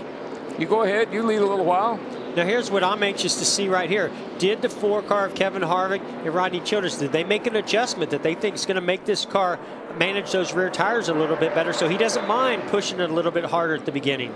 I think it's smart. Work on your car. Just keep making your car better. If it was good for 10, 20 laps, now we see we can make it good for 40 laps, and then we get to the point where we're good for a long run. Harvick, the first of 19 cars on the lead lap. The first car 1 lap down is Jamie McMurray. And we talked bump and run. Wow, look at the nose on Keselowski's car. That's more than a bump that he's been in. Well, he had to use that bumper somewhere to get from, that penalty up to 13th. Well, and I think also when you're further back in traffic, look at that. That's really caved in. That's going to make a big impact on the air flowing through the radiator here. You can get away with it. Some air is coming up underneath the hood, so that might be okay. It won't really affect the aerodynamics of the car at a place like Martinsville, but that's that domino effect. When you're further back in traffic on a restart, they stack up and you have nowhere to go. You're running the back of somebody. It can ruin your day. I don't think that damage is going to ruin his. Yeah, that took a big impact to make a big impact. Oh, it was a big impact. Ryan Blaney, the 2 car got him up off the bottom off 2 there, and now he's paying the price. Blaney hung up on the outside. Yeah. Keep in mind, Blaney's the only one of our 4 rookies who is still on the lead lap. Doing a nice job. Nice job. He's doing a great job. He's going to lose a couple positions here, but if he can just settle back in, be patient. See, I think that's really smart, Jeff. He saw he was going to lose a couple of spots. He didn't panic. He just fell back in line and regroup and go again. Tell you who's right behind Ryan that's making up some ground. Danica Patrick. We talked about this racetrack suiting her driving style. Saw her make a pretty aggressive move on Jamie McMurray. Yeah, she's been running in the 13th to 18th, just right along in there. Now, we have found what happened to Brad Keselowski to cause that nose job, if you will. This was right after the restart. Or soon after the restart, let's say. That's Greg Biffle right in front of him. Yeah, they just stacked up in front of him. Accordion style. Accordion, domino, you know. Yeah. That's what happens. Yeah, he got it front and rear. I think that's probably what drove him into the back of the 16. You just don't expect cars to stop right in the middle of the corner. And so everybody rolls in there and they're getting ready to get back in the throttle. Obviously, somebody had an issue a little bit further ahead, and they did stop in front of them. Where that damage is on the 2 car, that's not going to hurt anything. Yeah, the big thing, Jeff, you talked about the airflow to the radiator. We know there's ductwork behind there. As long as it didn't damage the ductwork, the actual opening is way down in here. You see it right there. So I don't know that it's going to affect the cooling. And to your point here, not sure about aerodynamics either.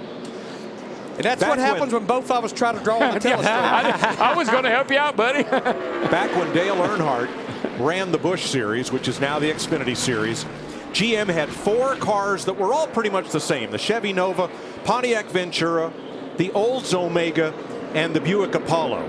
Earnhardt would come here with his own car. It would be a beautiful race car. And by 100 laps into that 250-lap race, you couldn't tell which one of those 4 that front end was. No way. He did that at every car he ever drove. Well, let's see where Superman put his cape this week. Let's check in on Jimmy and Chad. I feel like I'm good at 1 and 2. I've just lost some front rib. Well, one to center 3 and 4. Lost front rib, so raise the handlebar, but I need it down to help the drive. Simple. Just remember what might affect the other. Just think about it. Yep, simple. I was playing with it there. Now, that's as nice as I've ever heard them talk. Chad was actually agreeing with him a little bit, sarcastically, I might add. Sarcasm is an art form. Yeah, we talk about the track bar adjuster. That is something that the driver can do, which is new over the last year or two. And so exactly what Jimmy's saying, he can, and Chad was alluding to, is he can raise that track bar up to help the car roll through the center. Doesn't pin that right rear tire quite as much, helps the front tires cut. The problem is you really fight loose in and loose off here. You need that track bar down for those things, and that's what Jimmy was saying. I need that. The lead is tightened up as Kevin Harvick works race traffic. 169 laps complete. Harv out front.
Kevin Harvick, only driver with a top 10 finish in every race so far this season.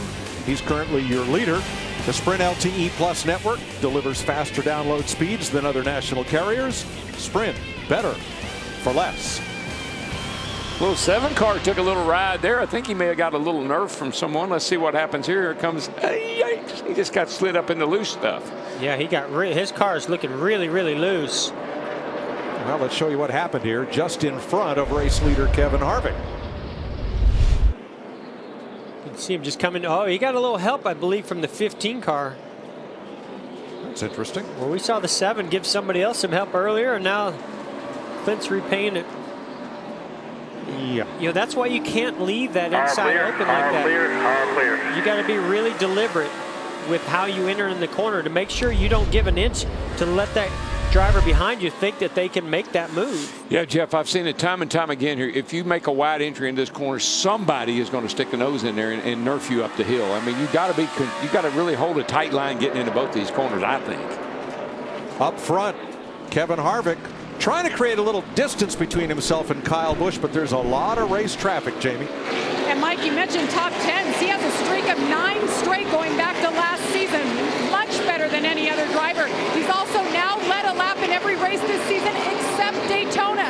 And Jeff, you wanted to know what adjustments they made on this 4-car last stop. They made a wedge adjustment and air pressure adjustment, and it tightened him up just a tick that you saw him take the lead right away.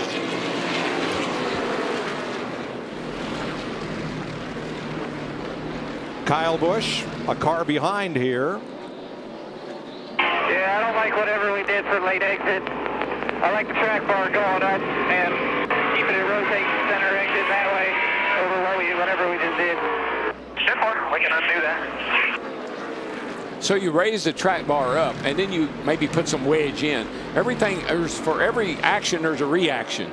And so if you raise the track bar up, you got to do something to compensate for that. But you're trying to make the car do something different for you. Now you see Kevin Harvick starting to lap cars. That takes Carl Edwards out of the free pass position. Michael McDowell now holds that spot. And fellas like Dale Jr., who early in the race got a lap down with a spin, just can't get to that position. So let's take a look at our nationwide Dale Jr. performance update, Matt. Mike, track position has been the biggest hindrance for Dale Jr. trying to work his way back into contention. Like you mentioned, that lap 5 spin has certainly changed his day. The car still has tremendous speed. No adjustments on the last stop. He's just mired back in traffic. Ooh, 43 just went by. He sounded like he's down a cylinder flat. Been a tough race for Eric Almirola. The race is his sponsors, the STP 500. And he'd been hung on the outside for much of the race, really battling for anything he could get. But when he came by, that thing sounded like 7 cylinders at best. Pulling a subsaw. I don't know what that means. That's what they always talk about. Now changed a lap and a half ago. I guess he changed the ignition box. Oh yeah, there's you have 2 of those that you can switch back to as a backup system. And so I'm sure he tried everything that the team has been telling him. What he could change and maybe would fix that. You go through all those changes first before you come down pit road and actually find out what may be the problem. Yeah, we call it the ignition box, but of course it's all the ECU system. Kevin Harvick, Kyle Busch, and Matt Kenseth coming back into the battle for the lead. Vince? You know, that 20 car's been really consistent today, consistently good, but the one issue they haven't been able to fix is just tight in the center. Matt hasn't been able to roll the center the way he'd like. Crew Chief Jason Ratcliffe says throughout the course of this season, they've been good early in the race, but they haven't made the right adjustments as the races have progressed. So we'll keep an eye on that situation as this race rolls on. And you know, Mike, that 42 car, yesterday he ran the truck race, Kyle Larson did. I think it really helped him. He was struggling at this racetrack. He's looking pretty good today. Who you got there, Matt? 48? Well, DW, the 42 and the 48, but right now Kyle Larson trying to hold off Jimmy Johnson. Johnson's taking him on the inside. As you mentioned, he missed this event a year ago, did Kyle Larson, due to a medical issue. Ran the truck race. He felt like that was a huge advantage. Right now, the car just too free on entry. Boy, that was a close moment because just ahead of them, Regan Smith had just gotten into Landon Castle and it almost stacked up the whole field there from Johnson on back. Here is Jimmy Johnson's day. after starting 24th. He made it to the second round of knockout qualifying, but just never showed speed. This is what Jimmy Johnson's graph looks like anywhere he doesn't qualify good. Yeah, exactly. It looks just like this.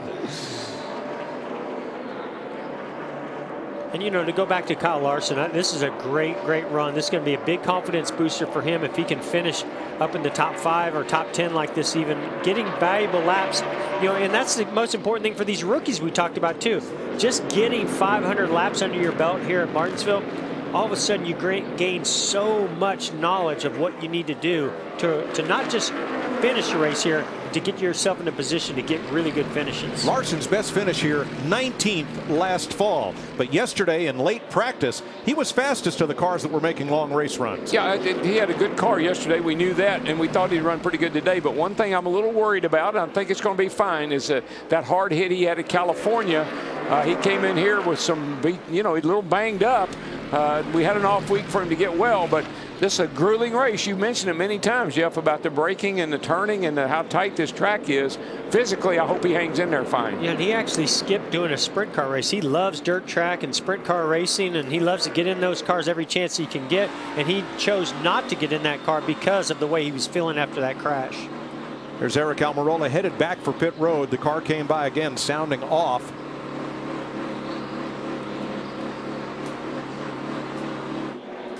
As we come to 200 laps of 500 today. And contact a moment ago, Regan Smith and Cole Witt. I think Regan has hit everything but the lottery today. I think we've named that 7 in a number of these close contacts. Well, this time it's the opposite end. Yeah, of the 7. I mean, he's struggling with grip. There's no doubt about that. I'm sure the tires are about shot. But he let the 11 car go by him, and then he wanted to get right back in behind him. But the 98 said, no, I'm going to take advantage of this opportunity. I love it. By the way, Vince reports the 43, 5 cylinders firing. Wow. 5 out of 8, not good. And we haven't had the debate today about what STP stood for either. Nobody knows. Do they? I never knew. Stay together, please. That's what I always said. And you know, 5 cylinders would be really good if you get wide open right in the middle of the corner. The problem is you need all 8 of them to get you down the straightaway. One of the things people love about racing at Martinsville. Here, this is a contact sport. Kevin Harvick's your leader, coming up on lap 200.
From Danica Patrick, here comes Kasey Kahne. Not again. Close. I tell you what, I thought there for a minute it was going to be one of those paybacks, but so far so good. Well, she's the last car on the lead lap. Well, the interesting thing, the last time, at Fontana, she was on the lead lap. Kasey Kahne was a lap down. Right now, Kasey Kahne's a lap down and trying not to go 2 laps down. Danica's got the leader right behind her, trying not to go a lap down. So the frustration level is no different than it was in Fontana right now. So Kahne underneath Newman, then Patrick, and then the race leader, Kevin Harvick, trying to fight for the bottom, but he's got a mirror full of Matt Kenseth and Kyle Busch. We got all kinds of scenarios going on here. This is the area of the race that gets really, really interesting. You get on a long run, tires are wearing out, and you've got people that are trying to stay on the lead lap. They're battling for positions. You're the leader. You're coming up on them, and they may be your teammate. Yeah, that's it, Jeff. Let's say you're the race leader. It's your teammate just ahead the last car on the lead lap. What do you do? What can you do? Well, if I have a big gap all the way down back to the second place finisher, I might cut him a break. But right now I've got the leaders right on me. I need to get by that car. And here he comes to the inside. Patrick gives way. But Harvick didn't quite have enough drive off. This time I think he will. The 3 wide just in front of him. Whoa. Well, that didn't work out well for Chris Buescher. UGLY right there, boys. That is bad. Let's not forget, though, they do have debriefs and meetings where they have to sit together on Monday and Tuesday. So you do have to be careful how you go about making that pass. Now, here's some real slow cars on the bottom. Patrick's going to try the outside. That might not work too well. Not when they get down to this. Oh, 3 wide again. And the 32 gets a bumper from Danica Patrick. Still there, lined up. I tell you, though. Clear high, still inside, Fairley's door, still there, door. That didn't work out well for Joey Gase at all. No, but Danica put up a heck of a fight right there to try to stay on that lead lap. Matt? Mike trying to settle back in. The first run, her car was just too tight from center to exit. She fought that. They made an air pressure change. That didn't improve it. They reversed that. Still trying to find good balance in the 10. I just think times like that are when you see how competitive she is. I mean, she could have moved over and let her teammate go, but she didn't. She put up a fight. Well, she's going to have to put up a fight now because the lucky dog right now is between her and the 31 until that 4 car can get all the way up, I believe, to Joey Logano. Joey Logano. Yep. That's the battle on the racetrack besides the battle for the lead. Jamie? Guys, Ryan Newman qualified 5th for this race, and they really thought this was their best shot at getting a win. Well, this run, his car is not good. He's on the splitter and really tight. Luke Lambert, his crew chief, said, we're going to put a Packer in the left front and a rubber in the right rear on the next stop. So big change is coming for Ryan Newman, who just went a lap down. He went a lap down, and then he passed Danica Patrick, so he is in the free pass position right now. Now, we've talked a lot about no rubber getting laid down into these concrete corners. Let's look at our KFC heat map to get a better look at the temperature changes on the track. This was on the opening pace lap of the race. The red surface is hotter. It's asphalt. It's taking the sun. The yellow is concrete. These temperatures are relative. And then let's roll ahead. As you see a little bit of darkness coming onto that concrete where the right side tires are. And here's where we are currently, but still not much rubber laid down. Here's what Kyle Busch had to say about the racing groove. I don't see it rubbering in any, so see what we got. It's not rubbering in any, but I think the track's definitely tightening up. It's weird. I think there's a little bit. We can see a track, we can see a groove there. It's not dark like we would like to see, but there's starting to be a line there where the cars are running the right side tires. Track temperatures now 91 degrees. We're just about at the temperature of the concrete where Goodyear says the tires should start putting rubber into the racetrack. Yeah, if it stays green for a while here, I think that we'll start to see a little bit of rubber get laid down, but we're right there on the edge. I just don't know. I think it's going to take a little bit more temperature than that. All right, Chris Buescher had to make a pit stop after all that contact down in 3 and 4. Matt? And Mike, a further update on Kyle Busch. He's lost the rear security that he had in that 18 car earlier in the race. He also was comparing his car to Kevin Harvick's and said Harvick just much stronger in the center of the corner. He's able to cut at the 50% mark more than the 18 can.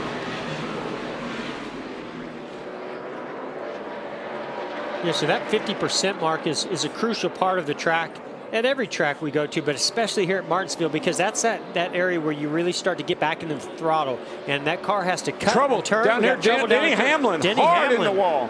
That was a hard hit for Hamlin. Oh my, I think something happened to the car. I think, yeah, probably a tire, if I had to guess. He was running 5th as caution comes out at lap 221. Man, he 4th slammed caution that wall. flag.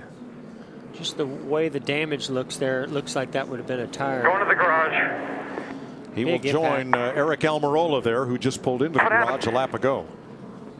Sorry, guys. I've never wheel hopped here. Wow, Wheel wheel hop. hop. Unbelievable.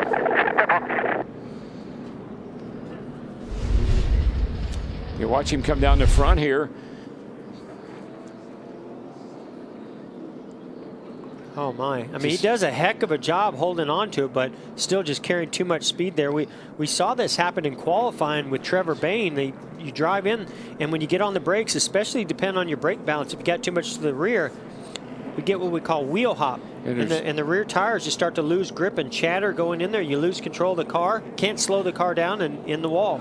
You're doing about 120, probably 25 miles an hour down that front straightaway. Wow. And 5-time Martinsville winner and the defending champion of this race.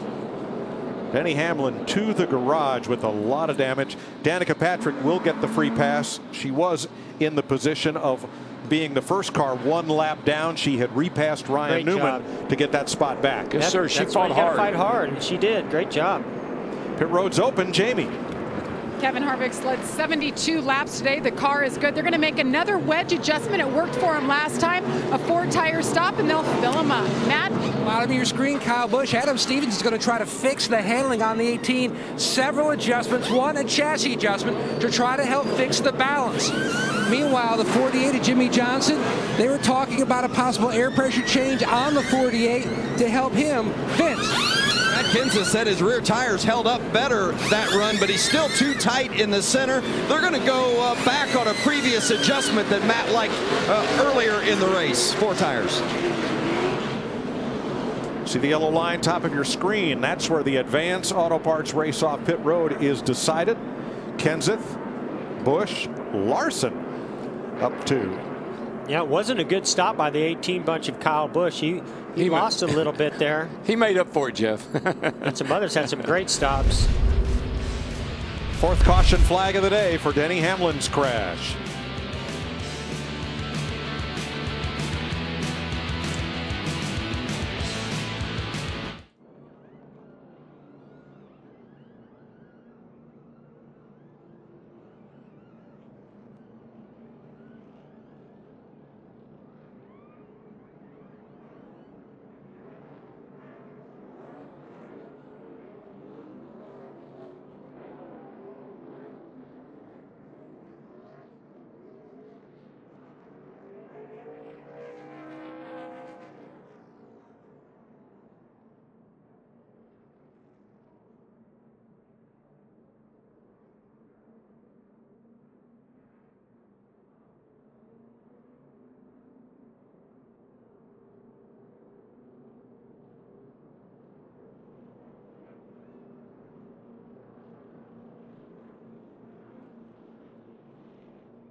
getting ready for the restart. Look at the comparison of the pit crew time. Kevin Harvick to Matt Kenseth. They had trouble getting the left side jacked up on Harvick's car. More on that after the restart, where Matt Kenseth, Kyle Busch, Kyle Larson, Jimmie Johnson, and Kurt Busch are the fast 5 coming back to the green flag, completing lap 227. Green flag. Another nice restart by the Gibbs teammates.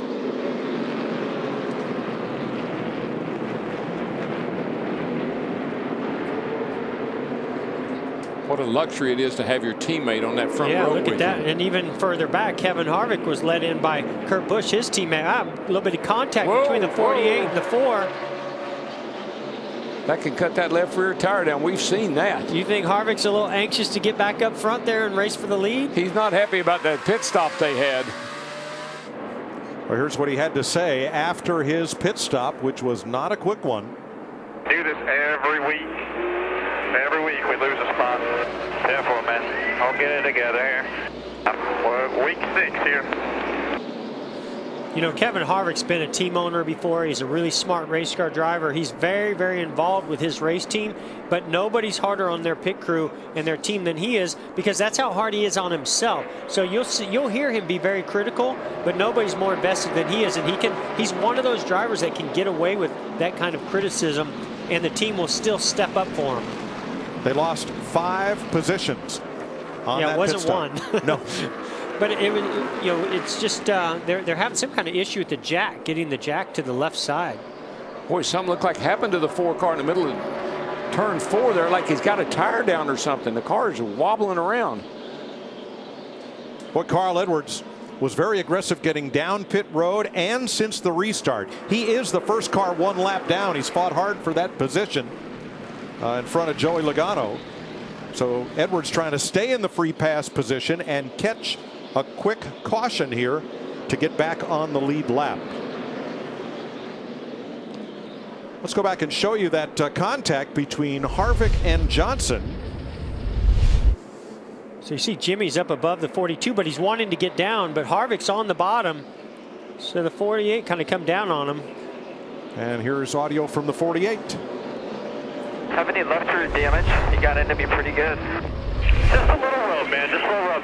Nothing on the sheet metal. It just knocked the writing off the tire. You're fine.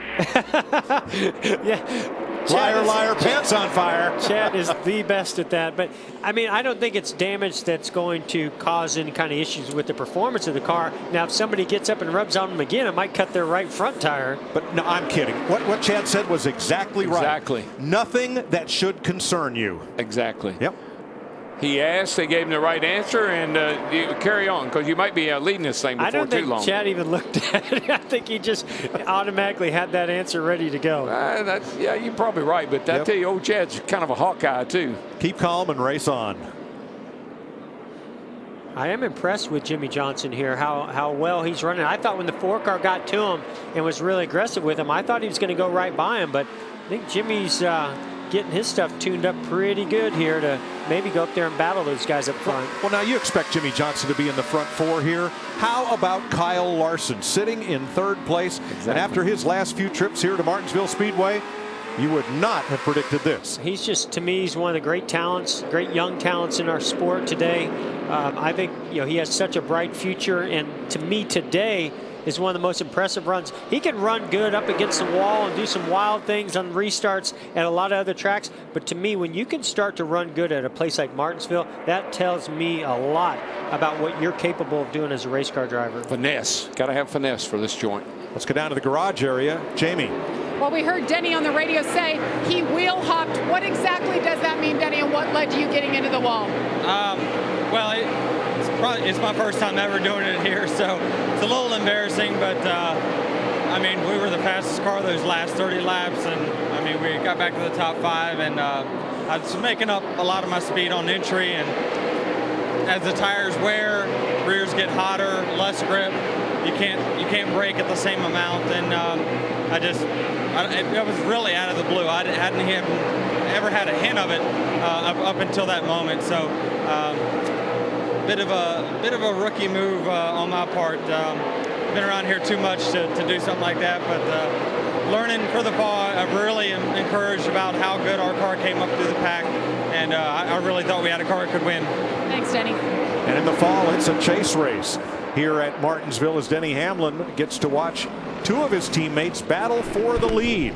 Kyle Busch out front, he's starting to pull away. Yeah, what a battle though for the lead we got here with the 18, the 20, the 42, now the 48 looking down under the 42. Is he going to make it? Man, that was a aggressive move by Jimmy Johnson. Woo. Kyle Larson had to kind of move up the racetrack a little bit more later than he anticipated, and here comes Kevin Harvick right with him. Yeah, you always bring a friend with you. I don't know why that is. That hole was not open when he went into it. It wasn't. No. He opened her up like a can opener. You know, sometimes the element of surprise can really help you make some moves at a road course or here at Martinsville, and that's what I saw with the 48 car. He got a good run down the back straightaway, but I don't think Larson expected him to make that dive in there. And again, we talk about spotters. That was a crucial moment for the spotter to tell him he was coming inside. Then you ask yourself after, how did they do that? I need to learn how to do that. About a quarter lap back from this group. Carl Edwards is still the first car one lap down, but he's about to have company. Joey Logano and Dale Earnhardt Jr. in yellow and then in silver and blue. They are coming, but Edwards has really run hard to try to stay ahead of them and stay in that free pass position. And they've made that 19 car much, much better than from the start of the race. So I think he might be a little quicker right now than the guys that are chasing, Dale Jr. They got Greg Biffle in between them right now, who is a lead lap car. Vince? And Joey Logano started on the pole but dropped like a rock at the start, down a lap at one point as well. They had to fix some front end damage, but they finally got the car handling better. Still doesn't quite have the drive off he wants, but it's so much better than where it started. We got a long race, long way to go. See if he can continue to move forward. So Joey is also a lead lap car, battling Biffle for position for 11th. The fight for the lucky dog is Carl Edwards and Dale Jr. Yeah, but you see that aggressive move by Dale Jr. to go inside of Greg Biffle. He knows he's got to get up there to Joey Logano. I think he knows he's got a better race car than Joey Logano, and he needs to get back on that lead lap. I tell you, I'm pretty happy or pretty impressed with the 16 car, because this has not been one of Biffle's best racetracks, and he's hanging there pretty good right now. And well, he just lost his spot. Kevin Harvick coming back. Third place. Yeah, he's just been stalking Jimmy Johnson there, rolling through the center really good with good drive off. 2 laps to halfway. Coming up, our Fox NASCAR mid-race report.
Kyle Busch, your leader here in Martinsville, Virginia. Time now for the FS1 NASCAR Mid-Race Report as we come to you live and tightening up with Matt Kenseth on his heels. Kenseth 0 for 32 in his career here, has led the third most laps today. Said on our pre-race show that he has learned a lot from Denny Hamlin and Kyle Busch, who taught him a lot about this track in particular. Pole sitter Joey Logano led the first 21 laps, dropped back when the car got loose, and Dale Earnhardt Jr. went a lap down after David Reagan got into him and cut his tire. Jeff, let's see who you're keeping an eye on. Well, I'm certainly keeping an eye on Kyle Busch, our leader. You know, he's never won, surprisingly, never won a race here at Martinsville until yesterday. He won the truck race. He's out front right now. They had to make an adjustment that has gotten their car better on the longer runs. I think one more adjustment, and I think Kyle Busch might get his first Cup win here at Martinsville. Jeff, after qualifying 24th on Friday and watching yesterday, Jimmie Johnson, the question was, what is wrong with the 48 car? The answer is nothing. He's driven up inside the top 5, but you talk about adjustments, I think you're going to have to be pretty aggressive this last half of the race with those adjustments on pit road. On lap 4, I had a flat tire and I'm a lap down. I'm Dale Earnhardt Jr., but steadily, I've consistently battled my way back into contention. Racing for the free pass right now. Gets that lap back. I don't know if he can win it or not. He's going to be a big story in the second half. And by the way, DW, STP stands for Scientifically Treated Petroleum.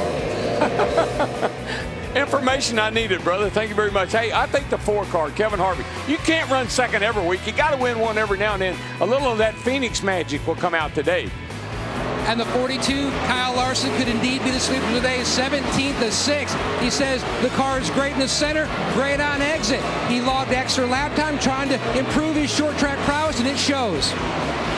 Second place Matt Kenseth wants to erase the memory of what happened here last fall.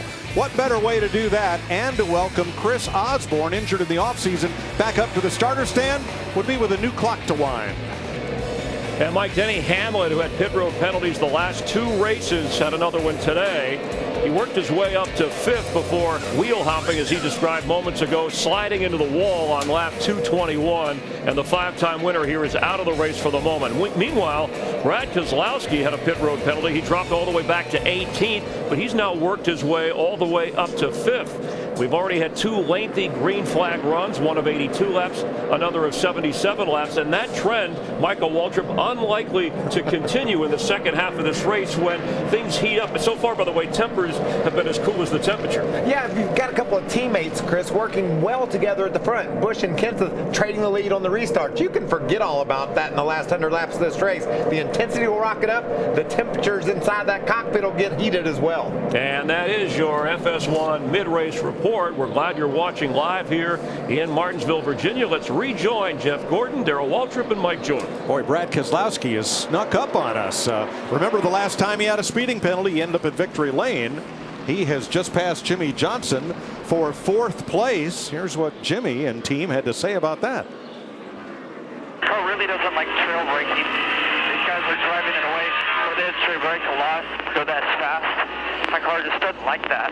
It's slow through the center doing it. Yeah, we talked, DW, you mentioned modulating or trail braking. It's just how you drag the brake pedal down in the center of the corner. The front tires don't want to turn when you're on the brakes, but here at Martinsville, you really need to use those brakes all the way down to the center and then roll out of the brakes to get the car to cut and turn. And it's just, he's seeing other people carry more speed into the corner, but yet still turn in the middle better than him. Well, we saw he had a fast car before he got that penalty, and he's now worked himself back up here into 4th place. That too looks pretty racy to me, and I'd be careful with those brakes. You don't want to wear them out doing, that trail braking thing and all that stuff. I'd worry about wearing out the bumpers in this 9th place battle from Austin Dillon on back. Vince? This Austin Dillon and crew have been chasing it all weekend. They finally put Paul Menard's setup on in practice because Menard's been good, but it just wasn't a fix for Austin Dillon, who's been challenged by getting the rhythm and technique that he needed to be good here throughout the course of the weekend. But they found something today, that's for sure, much better. Started 29th, into the top 10. Haven't had huge adjustments on the car, but it's definitely been an impressive showing for the 3 of Austin Dillon. Yes, it has. Now 2.5 seconds in front of him. Also having a great day in 8th place is A.J. Allmendinger. As Jeff pointed out, nobody breaks harder into the corner than the Dinger. But isn't it funny how drivers with a lot of road racing experience really seem to adapt well here? Well, we hear those terms. You know, we talked about trail braking. That's something you do on a road course. I think that road racers are really good about stopping their car in a straight line, getting on the brakes, getting the car wound up, and then getting off the brake and letting the car roll through the center of the corner. Car won't turn if you got the brake on. So I think that's why they really turn out to be pretty good at this racetrack. Now in front of the Dinger, here is Kurt Busch in 7th place, Vince. Yeah, he started 23rd, so he's definitely made his way up. The car is set up for the long run, so he's been giving positions up on the restarts, and that's been frustrating to him. He says, I feel like Santa Claus out here. I've been giving away so much at the start, but definitely good on the long run. So as it continues to roll off, green flag lap after green flag lap, look for that 41 to remain consistently strong. All right, Jimmie Johnson battled back underneath Brad Keselowski. You almost wonder, did he learn something that Brad was doing, or did he make an adjustment inside the car and it allowed him to learn something so he could get back by Brad Keselowski, or is Brad Keselowski maybe losing a little bit of grip there? Jamie, do you have more on that?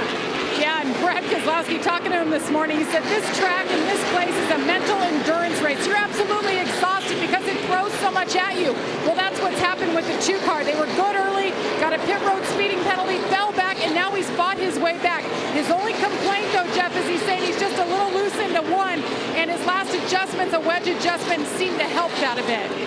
You know, Jeff, we talked about this. These turns are so different. I mean, this track looks symmetrical, and it is in design, but the corners, you drive them totally different. One's a little flatter getting in, so you use a little more brake. 3, a little wide, got a little wide swing down in there, so the car's acting different on both ends of the speedway. Of the top 5, only the top 2, Kyle Busch and Matt Kenseth, have not been to victory lane this year. 225 laps to go. How about a beautiful spring Sunday? Fox NASCAR, crank it up.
Hope you're enjoying 500 laps at Martinsville, Virginia on FS1 on a beautiful spring Sunday. 220 laps to go. Kyle Busch out front of teammate Matt Kenseth by 0.7 of a second.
flags in the air. Boogity, boogity, boogity. Let's go racing, boys.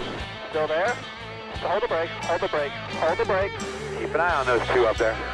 Right with you is 18. That's what I need to know. I need to know what to do to try to help you. Still down there. You're good. Good job, boss. Take care of your stuff. 211 laps to go in Southern Virginia. Kyle Busch, winner of yesterday's truck race, his first checkered flag in 31 attempts in NASCAR's major National Touring Series. Hoping to complete the clean sweep today. He has 2 seconds on teammate Matt Kenseth, 2 Toyotas leading. Kevin Harvick's Chevrolet, 2.5 back in third. Brad Keselowski's Ford, 5.5 back in fourth. And Jimmy Johnson, 6 seconds back of the lead in fifth. When we were watching to crank it up there, Jeff, we noticed in the right rear of the 15 car, we saw this spring rubber right here hanging in our earlier shot. And that's a great tuning tool to be able to shove that thing in there on a pit stop. So there you see it hanging. They're in the pits. Reaches in, shoves that baby in place. And guys, what that will do, that increases the rate of that right rear spring, but it's not like putting a stiffer spring in there, because that spring is linear as far as the rate. But when you put that rubber in there, it actually makes it a progressive rate spring. In other words, the spring doesn't acknowledge the rubber's in there until it starts to compress. I thought that was interesting, Larry. And the other thing I thought was interesting was the 18 car. They took a packer out of the right front. Now, those things are in thousands, hundreds of thousands. They're very small. That's how sensitive a driver that Kyle Busch is. But remember, he said his car started rotating not as good as Kevin Harvick's through the center of the corner, taking that little packer, that travel limiter out of the right front, lets that car rotate and turn better. Second place, Kevin Harvick.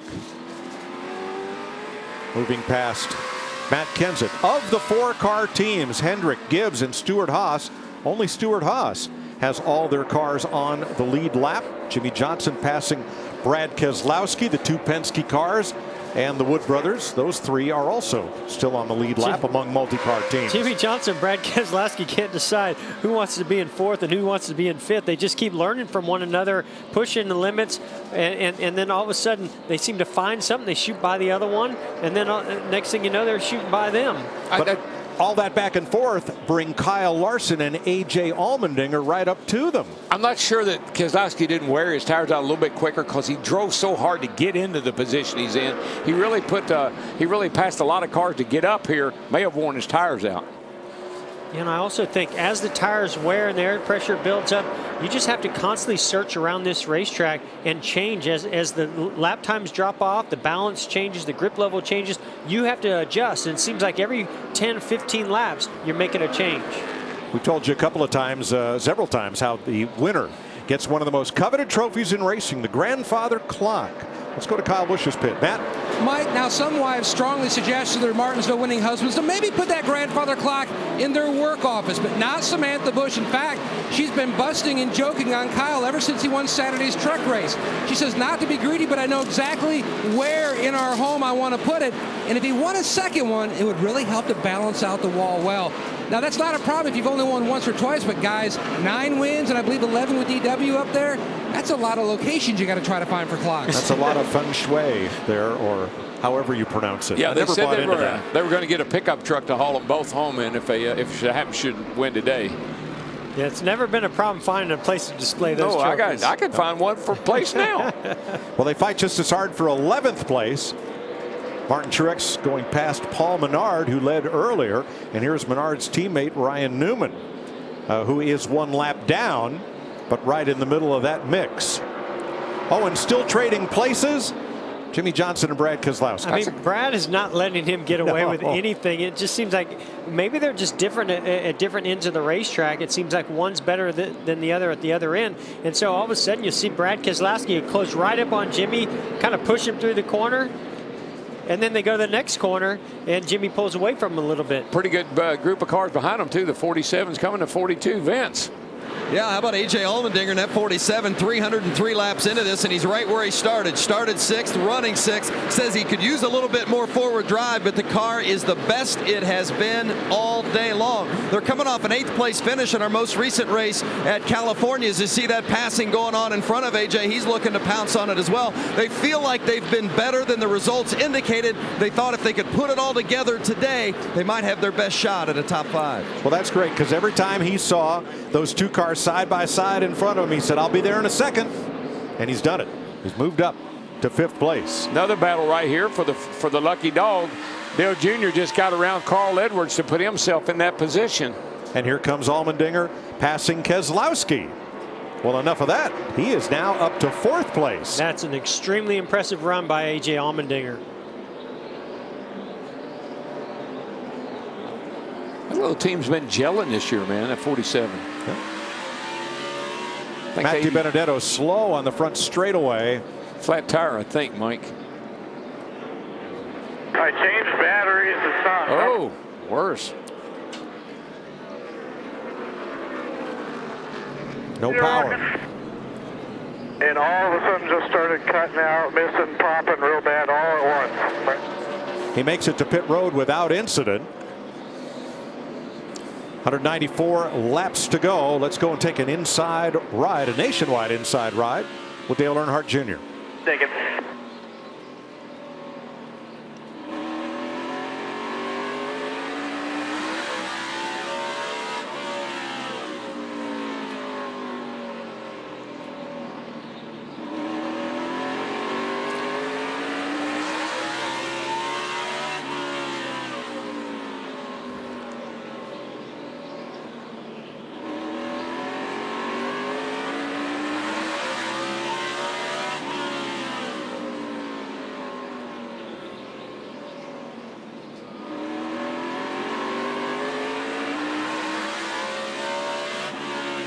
Note Junior's blue gloves.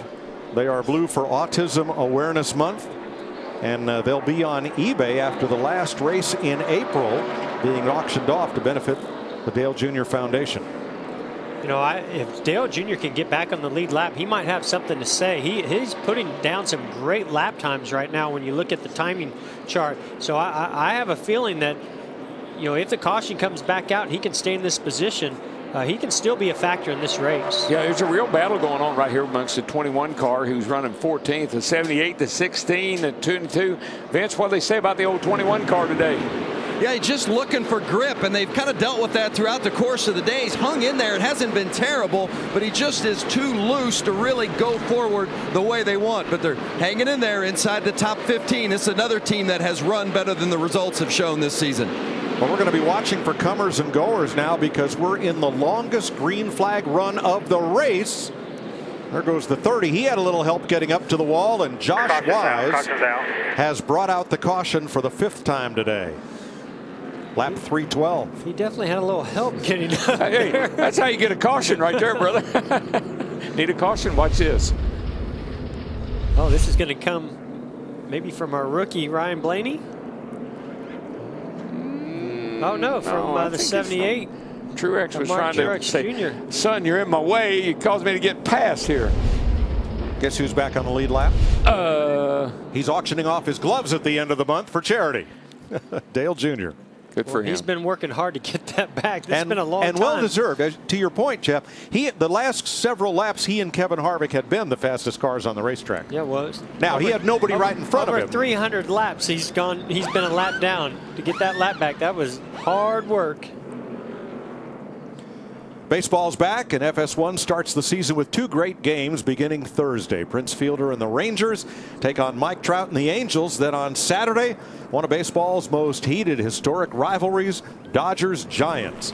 It's all in America's home for baseball all season long, FS1, or you can watch live on Fox Sports Go.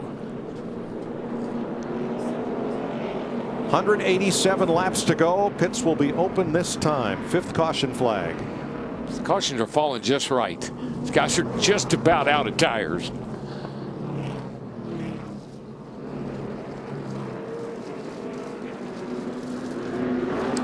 Kyle Busch leads them on to pit road. Jamie.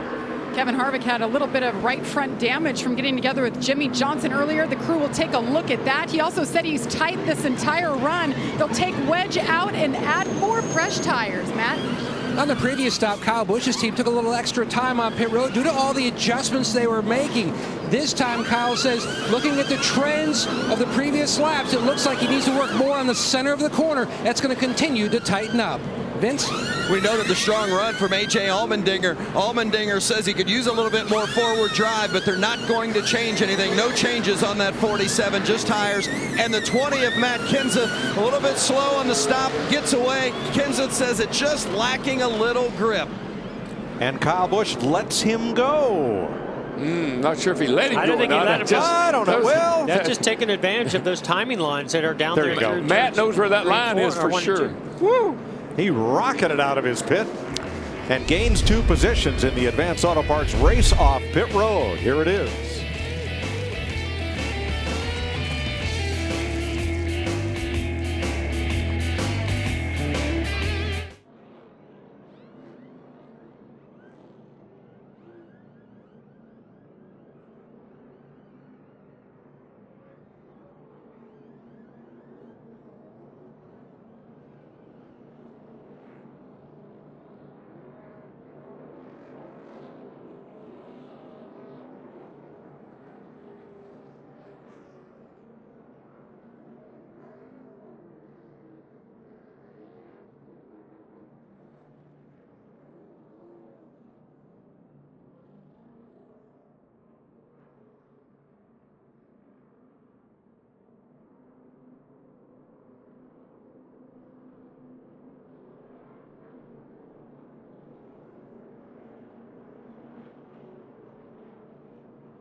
Every week, but in the tight confines of Martinsville's narrow pit road, maybe there's nowhere that they're more important.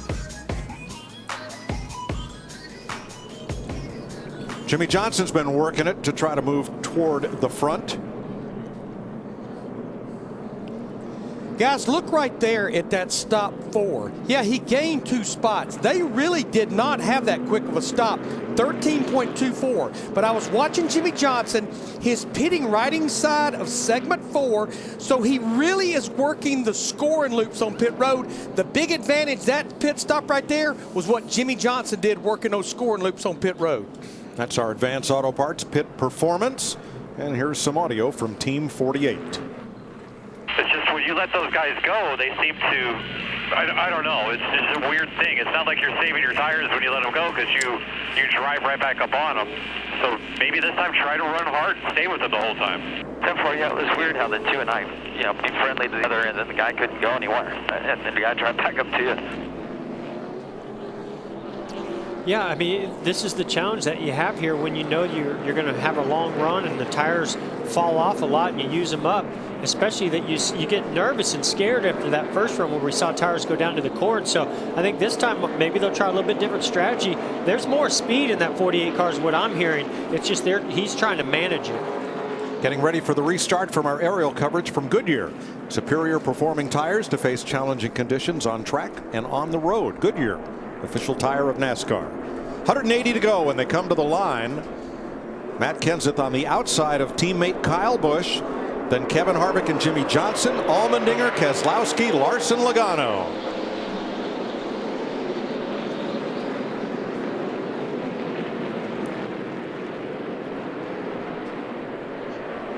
Yeah, I was going to say, watch Jimmy Johnson squeeze down in front of the 4. He did a great job getting off of turn 2. Harvick didn't get off of turn 2 as well. Last thing Harvick wants is Jimmy to get down in front of him, as we see the same thing happening with Keselowski and Allmendinger here behind, and Keselowski did not get down in front of AJ. No, and Keselowski, he is paying the price here. He's hung up on that outside. I don't see an opportunity to get down. Allmendinger trying to move into 5th. And right behind him, Kyle Larson. They just keep closing that hole up. Here comes Kurt Busch. It's going to be hard for that 2 and the 22 to get to the inside for a while. And that's your job. If you're on the inside, your job is to fill that gap. Whoa, we see the 3 of Austin Dillon and Joey Logano make some contact there. Well, Logano said, I'd like to get in right here, and he said, no, you don't. That's where it's not about a spotter, Right it's here. about Clear, you clear, filling clear. it. Clear, clear. You just turn in left and seeing if that driver's going to let you in. You hope. You hope. Well, he didn't. That was Joey Meyer, Keselowski's Still spotter. trying to get there, but still inside, 27. And every lap you're on the outside fighting with those cars on the inside, you're using up your tires more and more and more. Still going to be down there. Bumper to bumper.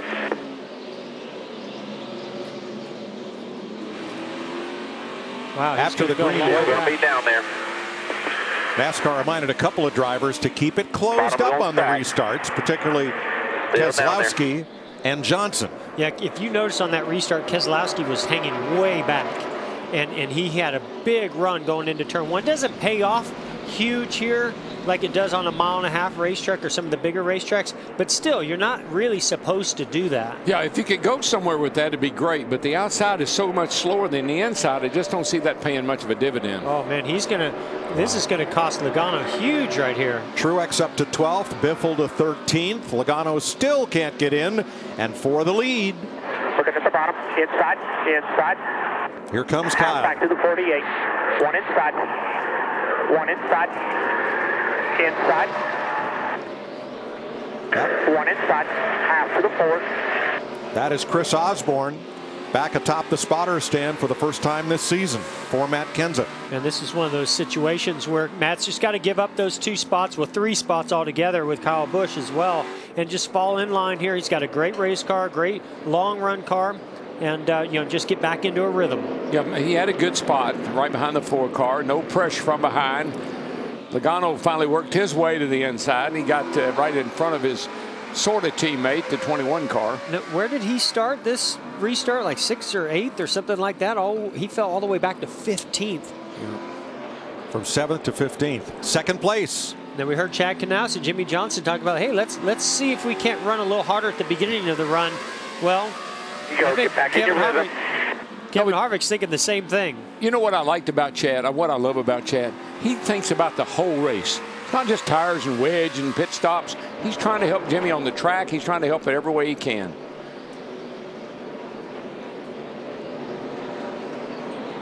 Kenseth coming for 3rd. Yeah, DW, I think that's what makes a great crew chief. Is somebody that I mean, he has so much passion and desire of everything that he's doing, and he's trying to do everything he can, and it's not just adjustments in building race cars. Saw Danica Patrick move up on Greg Biffle, trying to get back into the top dozen. Just ahead of this group. Now looking back from Patrick's on board. She's had a nice race so far, running in a 13th spot right now, and she's had a good day, fought hard, got back on the lead lap. Go get the rest. That is a great day, and I mean, I can't tell you how tough and demanding and challenging this racetrack is. That tells you what kind of race car driver and what kind of race team Danica is and has. She's a very, very competitive person.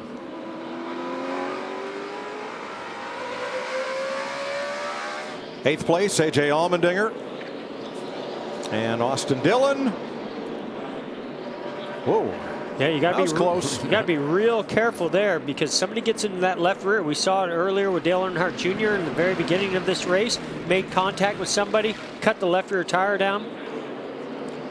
Mike, this is a normal situation. You get about 150 laps to go. You start turning up the heat.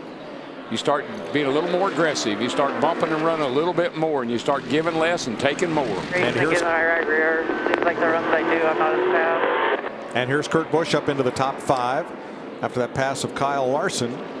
3.2 seconds off the lead. He restarted 10th. He's gained 5 positions since the restart. Well, what's impressive about that is if he started 10th, that means he was on the outside lane, so he was able to get down and make up those spots, unlike Joey Logano, who went backwards. 5th is a good number for Gene Haas today.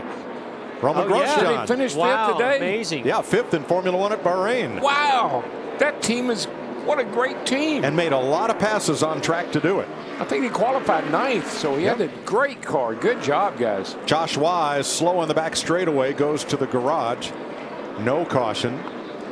He will join Denny Hamlin and Eric Almirola there. The only cars out of the race. Almirola engine trouble. Hamlin crashed after he wheel hopped going into turn 1. And you know why Denny felt so bad? He knows this is a race he could have won. And so he knows one got away from him today, and he blamed himself quite a bit. I don't know why he would, but he did. Well, DW, you know as well as anybody, it's those ones that got away that eat you up and keep you up at night. Woo. Tell you what, the top 4 cars right now, you can just throw a blanket over their lap times. They are within thousandths of a second, a couple hundredths of a second. Yeah, 14, 11, 12. Hey guys, I know we still have 160 laps to go. When I look at Danica Patrick, I think we talked about it earlier in the week. This being one of her best racetracks, running inside the top 15. I know we talk about top 5s and top 10s. The competition in my book warrants documenting top 15s. She has not had a top 15 finish since Dover, the end of last May. Wow. Well, Austin Dillon caught up high there. Now, Paul Menard made a nifty move to get past his Richard Childress Racing teammate there.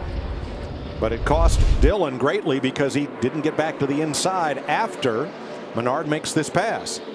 Yeah, and I think Austin Dillon might think that, hey, he got in the back of me, but in reality, Austin sort of closed up on the car in front of him, had to check up, slid up, and the 27 sort of had nowhere to go. He'd already committed to how much speed he was carrying in there, made a little contact, and ended up getting by him. Yeah, and then Brian Vickers was right there, and Martin Truex, and Danica Patrick, and Joey Logano. Oh, you can get freight trained here, Jeff, to your point, just like you can at Daytona, Talladega. Logano was really fighting back, though. You know, he got hung up on the outside. He just got by Carl Edwards, who's a lap down, but he's trying to get back up front. And here comes Keselowski. Up to 5th place. Kurt Busch slides to 6th, Vince. Yeah, but remember, and you guys talked about how he made up so many positions at that restart, and we talked earlier about the restarts were going to be his Achilles heel, we thought, because they had the car set up for the long run, and how Kurt referenced that he was like Santa Claus. He was giving up so many spots on the restart. So maybe a good sign there that they made ground on that most recent restart. He's been hanging around today. Kurt Busch knows how to get it to the front. Now this battle has been going on for some time. Danica Patrick moves past the 14 of Brian Vickers, who started this race 3rd. Matt? A concern on the 14 of Vickers. He continues to fade. 2 laps ago, he came on the radio and told Mike Bugaravich, the crew chief, I believe that the right rear tire is going down. Now, Bob Jeffrey, the spotter, he has taken a look at it several times. He said it looks up to him, but something feels amiss on the 14. It's the left rear, I believe, Matt. There's damage on the body on the left rear, and I can't tell from here, but I know he's gotten hit in the left rear. See the damage there, and you see the Goodyear rubbed off the tire. It could be that left rear tire going down. Yeah, it could be just a slow leak. Somebody scraped up the whole left side of that car. Yeah, it's so hard to tell that Goodyear's completely taken off of it. He's definitely made contact with somebody, and maybe that's what caused him to make that comment. Now he's still on the lead lap. He's in 14th place. There are 17 lead lap cars back to Dale Earnhardt Jr. And Junior's about half a lap ahead of the race leader, Kyle Busch.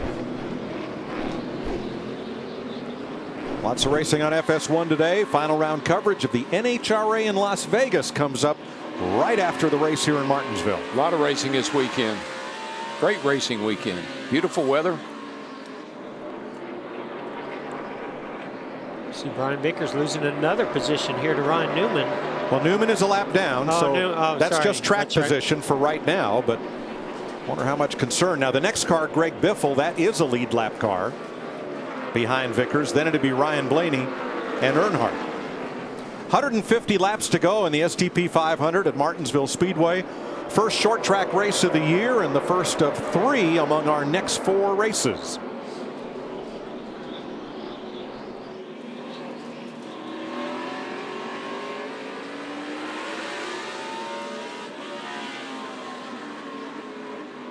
Now this is for position. Blaney just in front of Earnhardt. Little wiggle there. Yep. Almost opened up the door for 16th place. Now it's open. Yeah, well, Blaney's such a smart driver. He knows Junior's there. He's not going to. Still there, door. He's not going to cut down in front of it. Door still out there. Bumper, you're clear. I would sure think Dale Earnhardt Jr. has got to be enjoying making passes for positions on the lead lap rather than just trying to stay on the lead lap. You know, I wonder, I know our rookies are in great shape, all 4 of them, and have a lot of experience. But how many of them have ever run a 500 lap race before? Exactly. Well, and things have changed a lot in the sport today. Unless you're going to be like Denny Hamlin and you grew up racing here in late models, there's really, other than the truck series, the Xfinity series doesn't race here, and you don't get to test here either unless you're in a tire test. So it is really difficult to get good at this racetrack because you can't make the laps you really need to before you come here to race. No, there's Brian Scott 29th and Chris Buescher 34th. I guarantee you one thing, Blaney will limp out of here because that left leg will be worn out from working that brake pedal. Yep.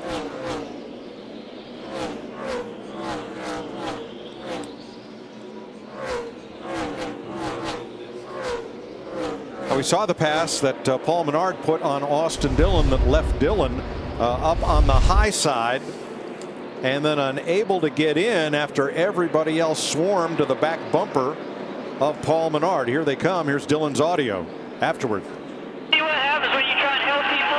Only 27 in. Yeah, we forgot about that already. We're moved on. We'll save that for later on in the race, bud. Just keep doing what you're doing. I love the way he gets all excited and they just all like Slugger or whomever the spotter, they'll just come like, yeah, that's okay, we got that. Well, that's what it takes. It takes a team, right? It takes it's a good thing. Just fine here. Tune on the car. It takes a team to calm down the race car driver. But to me, the 47 was, checking up there, and the 3 got in there a little bit deep. And the 27 had no idea he was going to check up like that. So I think he'll look back on that and say, okay, that was an innocent mistake. Yeah, I agree. Menard couldn't get away to let Austin Dillon in before the next car got there. Yeah. Vince? It's funny, they told Austin, they said, hey, if the 31 catches you, just let him go by to help out a team member. And Austin said, well, if we're supposed to help our team members, why hasn't anyone told the 27? he wants a little help. Hey, Matt. And the 27 of Paul Menard. Now, he was a top 5 contender earlier in the race, but after the second stop, they lost a handle on the race car. It was start out tight and then just build free. They have worked the balance back into his liking, and the track, many people think, is starting to take a change. Here comes Allmendinger. Wow. He has had a heck of a day. I'm telling you, that 47 car has been fast, qualified well, racing well. Good, a heck of a good job. I keep saying this, I'm so impressed. Every time he makes another pass, I'm just more and more impressed. Now, I remember here in November, I had to race AJ for the win here. They stayed out on tires, and you're not going to stay out on tires late in the run unless you feel pretty good about your car. Take off a little better later on. I knew when he took that hat off of Michael in the pre-race show and kicked it down. He was feeling good, wasn't he? He was feeling his oats. Confident.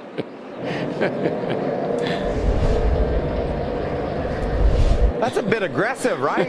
He took looked my like a- Kyle Busch hat away and punted it down pit road. That's a goal, is what I call it. Man, That's a nice kick. He really got a hold of that I hat. play a lot of golf with AJ. He's as competitive on the golf course as he is behind the wheel. We were having some fun down there, but this kid felt really good about the 47 car today, and he had a great feeling when he went into this race. Well, we know why now. He's up into 7th place. And this is a single car team. Yes, they have an alliance with a bigger group, but Tad Geschechter's one car team here is really having a great run in 7th place. Yeah, he kicked Michael's hat today. I'm not sure what he kicks on the golf course.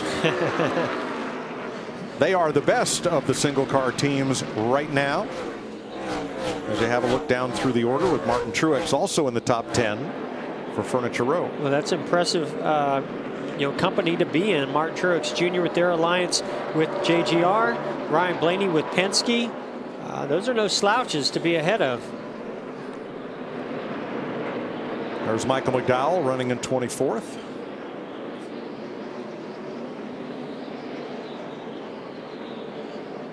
Several cars having good runs today.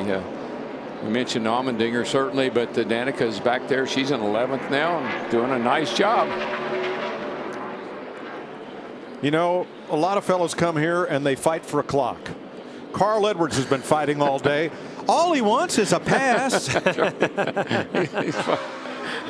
And he's in that same position. He's in the free pass position ahead of Ryan Newman and Jamie McMurray. Well, they made his car a lot better for sure than what it was started off. But what makes this so tough for Carl, he's a very competitive individual. He's a great race car driver, but his two teammates are running first and third and have been all day long, and it's very, very competitive. So that's got to be really frustrating to him. Here we see this battle continues between Keselowski and Jimmy Johnson. But don't wait.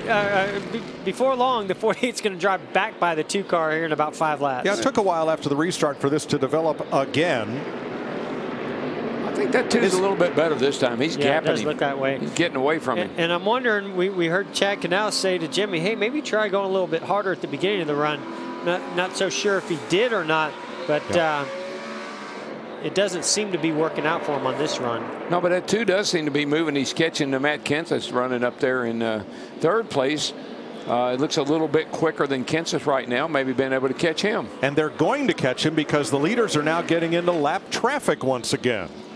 131 laps to go at the little short track in Virginia that thinks it's a super speedway.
How many wins at Martinsville does our Fox NASCAR booth?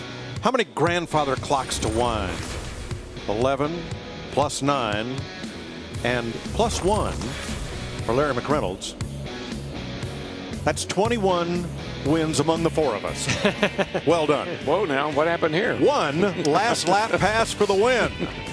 I was literally just trying to help Terry. I said, if I bump Terry a little bit, he'll get. He was mad at Dale. I thought he would probably get Dale out of the way. We'd run second. Was he mad at you afterwards? They were all mad at me when it was over with. I didn't do anything.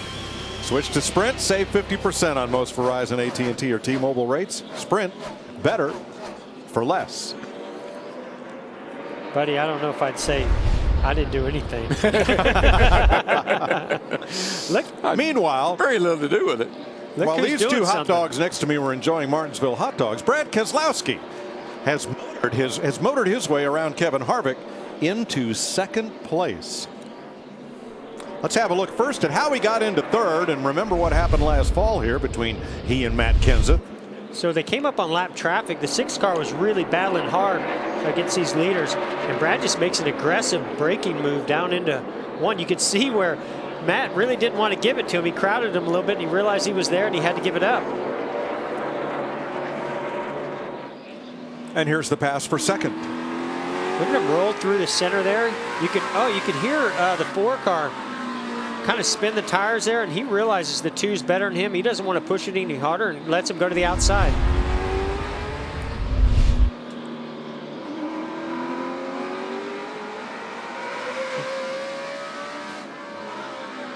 Brad, the last driver to win after suffering a speeding penalty. He had one early today on the second caution flag. Mike, I noticed on that shot that the left front corner, the fender's pushed in and the hood is kind of bowed up at the back there on that 2 car. That's not hurting him. No. It could be helping him. Yeah, I was going to say, is it helping him? It could be letting Turn 2, down Michael down Annett. Michael Annett goes around, 6th caution flag of the day. And the second one involving Annett, didn't see if he had any help, which has been the case in all but Denny Hamlin's crash today. Well, that's pilot. Maybe he had a co-pilot. Well, there's a lot of helpers out there. He needs a co-pilot. And Carl got the pass. Welcome back, Carl. Welcome back. Celebrate. My God. He's got to be He excited. worked hard for that. Yes, he did. And long and hard for that. All right, here's what happened to Michael Annett at turn 2. What do we see here? We see Annett loose. No, he just gets loose. Looks like now, it. there could have been some contact with the 32 maybe a little earlier back in the corner, but he just gets loose, it looks like. Boy, I tell you. Wow, look at the 15 get into the 32, turn him sideways. Well, he didn't want to hit his teammate. Well, and he's trying to get by that wreck before he gets caught up in it. See what happens here. Oh, yeah, the 32 got in the back of Annett. I love that spotter. Hey. What kind of advice was that? I don't know. Jamie. Kevin Harvick said he was losing grip there, can't drive off. Air pressure adjustment and 4 tires. Brad Keselowski likes it better, but he was a little tight at the start of the run, little loose at the end of the run. Track bar adjustment, Matt. Previous stop, an issue on the right front with a lug cost them just a couple seconds. They had to hesitate for Danica Patrick. Air pressure change on the 18. Vince, he's away. Matt Kenseth pitting from 4th. He said it's pretty good at the front of the run, but he just doesn't have the drive off the longer the run goes. 4 tires and air pressure for Kenseth. Going to be Kyle, Brad, Matt, and Kevin coming off pit road. I found that really interesting. I think the 20 could have driven by the 2, but he knew he was going to be in 3rd place, and on the inside lane, he chose just to check up right along there. I think there was a lot of that going on. I think the 2 might have been playing that game. 115 laps to go. We're under caution.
112 laps to go here in Martinsville with Michael Waltrip, Chris Myers. A quick recap in case you tuned in a little bit later this afternoon. Dale Earnhardt Jr. with David Reagan getting into him and cutting a tire. Goes a lap down. He did make that lap up.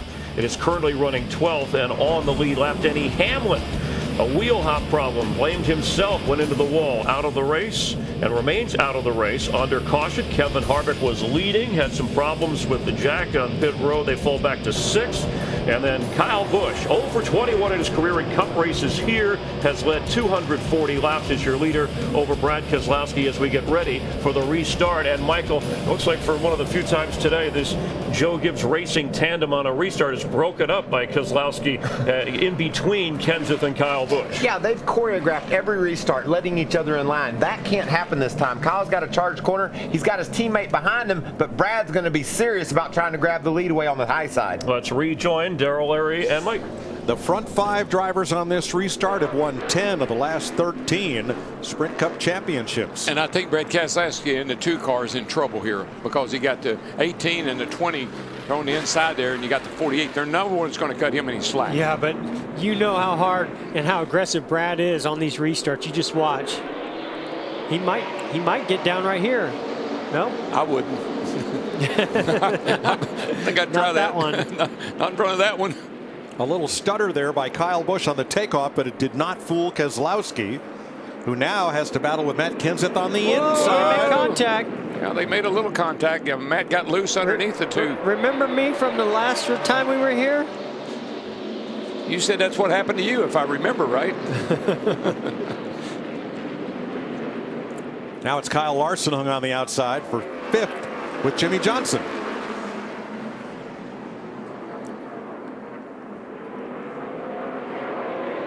We're told that NASCAR is reviewing the restart, but as we saw it, Kyle accelerated within the zone. Yeah, and got out of that zone ahead of Keselowski. It's true, and I don't think they should do anything about it, but the 2 did sort of jump. He sort of jackrabbited and took off a little bit in that zone, and I don't think they like to see you do that. Austin Dillon just got into Paul Menard. He had a chance to get underneath him going into 3, and well, you remember, yes, I do. There was a little conversation between those 2, or between the spotters. I think what they were looking at is, you know, it was a dead heat across the start-finish line. Looked to me like I don't think the 2 beat the 18 to the start line. I don't think he did. All right, let's revisit the restart and show you the restart zone as they come up to it. We know there's games played here. Yeah, the 2 jumped right there. Well, yeah, but I don't think no harm, no foul. Oh, I think they're reviewing how big of a jump the 18 got out there, but it was really because the 2 car went ahead and then backed up a little bit. Exactly. So I don't think they'll do anything about that. I'd like that restart. I think you're right, though, Jeff. They're totally looking at what Kyle Busch did there, because I saw that car kind of go down on the nose like he kind of hit the brake pedal. But we are here now, NASCAR saying restart clean. Well, they warned him yesterday in the truck race. He did something very similar to that, and they warned him about it. I don't know if they warned you over here in the Cup Series. This little intramural battle over of here Richard Childress Racing decided in favor of Menard for right now, as the 3rd place battle gets pretty close here, Jamie. Well, it definitely looks like Kevin Harvick's car's a little bit better, but the 2 of Brad Keselowski, he wanted to be better on the short run. They've had a long run car all weekend long, so they made an air pressure adjustment there as the Ford ducks to the inside for position. Brad's saying his car was just a little bit tight. They wanted to help him on the short run there, and it seems to be good, but not good enough to hold off the Ford. I tell you what, I know Danica has done such an amazing job today, and here she is running in 8th place, challenging Kyle Larson for 7th. She has just driven a perfect race so far. Hope she can close it out. She might be able to get by Kyle Larson here. She's quicker. I think she's quicker. This is the most impressive run. This is what we've been waiting for. We've been talking about Danica Patrick. Is she ready to step up? And I'll tell you what, she stepped up today. It's impressive. All 4 of the Stewart-Haas cars in the top 10, led by Harvick in 3rd. And if you look at the car is clean. Yep. She hadn't been in any real close calls. Good right now. We just get a little throttle happy once in a while is all. Yeah, 10-4. Guys, just think about how tough this girl is. That big crash, we talked about Kyle Larson's, but remember how hard she hit out in California. She's a very physically fit woman. She does a lot of yoga, and her yoga poses are things I couldn't even attempt to try, and I just think that her spirit and her energy behind that wheel, along with her physical fitness, makes this a special place for her. Up ahead of her, 5th place, Kurt Busch moving past Jimmie Johnson. Now that battle is 2.3 seconds behind the leader. Kyle Busch is out front, Matt. They are following the 18 as far as Kyle's comments concerning a slight vibration. They looked over the video from the stop and the tire changers. That looked good, but they're still seeing if it's going to get any worse. At this juncture, it has stayed consistent. All right, little vibration for our race leader. Mike, I was watching her Ryan too. Blaney slows coming off 4. Yeah, he got real loose. He and Chase Elliott and Jamie McMurray were having a heck of a battle there a lap ago. They were banging all off of each other. 6th place, Kyle Larson against Jimmie Johnson and Danica Patrick. And don't look now. Danica's coming. And she's in there. Jimmy's giving her room. I mean, you're talking about not much, not any. She got in the gas, got a little bit loose there. All she's got to do is be patient here. I think she's got a better car than not only Jimmy, but I think Larson as well. Jimmy better check on that left rear tire again, because there was a little bit of a contact on that left rear.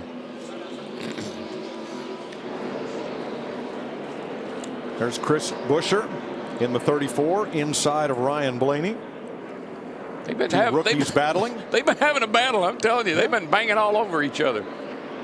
Let's go back to contact between Chase Elliott and Ryan Blaney. Watch this. This off turn 2 over here. Yeah, so it looks like the 24 Chase Elliott got in the back of the 1, and here comes Ryan Blaney giving a little love tap to his buddy Chase Elliott down the back straightaway. Vince? It's been a good run for Ryan Blaney, as you guys have noted, kind of toward the tail end of that lead lap and trying to hang on, but just trying to get it to turn a little bit better. That's what crew chief Jeremy Bullins has been challenged with. Certainly a special race for Blaney. He grew up about 45 minutes from here, watched his dad race here so many times, and of course the legendary Ward brothers are based out of Stewart, Virginia, so this is a special place and a special day for the Wood brothers in that 21 of Ryan Blaney. Yep, sure is. Boy, Danica Patrick got hung to the outside, and 4 of them are going to go by. Yeah, she was doing such a great job, and then all of a sudden she got pushed up, and here they all went by. Well, and I think, she got in the gas a little early underneath Jimmie Johnson, slid the right rear a little bit, and I think she just kind of needed to take a breath and calm down there. But unfortunately, all that, just that little bit can change your momentum and get you back to the cars behind you, as we see a change for 13th position between Martin Truex Jr. and Dale Earnhardt Jr. moving forward. What about Junebug? I mean, he was a lap down. It took him 300 and some laps to get back on the lead lap, and we know he's got a pretty good race car. Oh, I'd like to see him get a little further up there. I think he really can battle up front for the win here.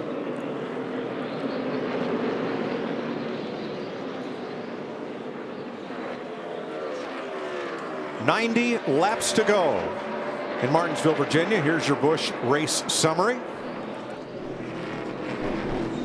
18 cars on the lead lap. 5 drivers have led: Kyle Busch, Kevin Harvick, Matt Kenseth, Joey Logano, and Paul Menard.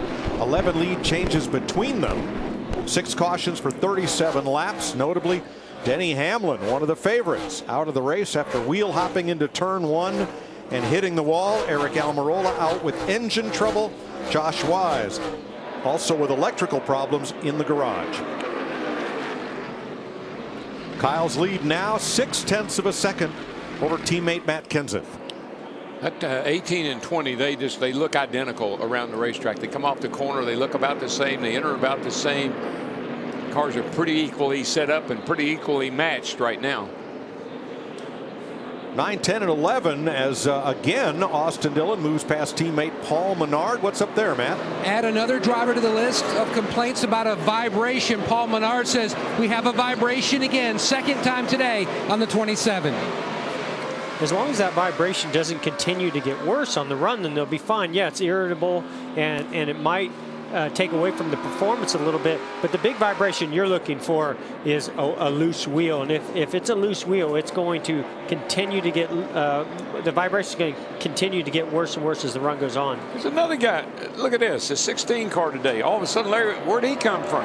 Yeah, I mean, he's been pretty solid all day. And you just think about, I think you guys mentioned about his crew chief, Brian Patty. Brian has had some good runs here. But the one thing I do want to make sure that we understand is with that pit stop at lap 385, going back racing at 390, 110 to go, if we stay caution free, there will be no more pit stops. But looking at my race trends, if I look at the last 10 spring Martinsville races, the last caution flag roughly coming at 27 laps to go, and twice in those 10 races did we have overtime.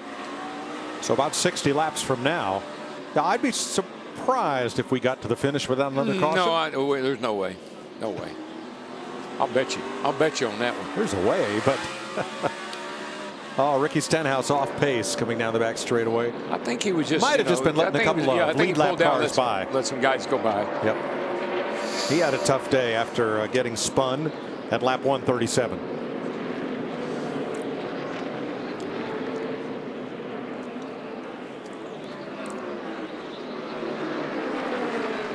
Kurt Busch working traffic inside Landon Castle, but he's got Kyle Larson all over him. And here's Danica a little earlier against Ryan Newman, who is 1 lap down. Whoa. Whoops. Little contact there. Move her up the hill a little bit. Junior said, thank you very much. I'll take that spot. Well, he had a front row seat for that one right here.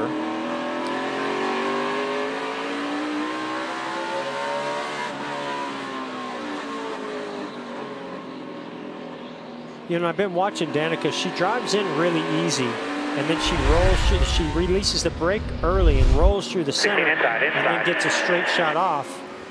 And I'm just wondering if that kind of caught up to her right there. I'm not sure what happened. Looking low inside, 78 with him. Still in. And this is all for position. Biffle and then Truex.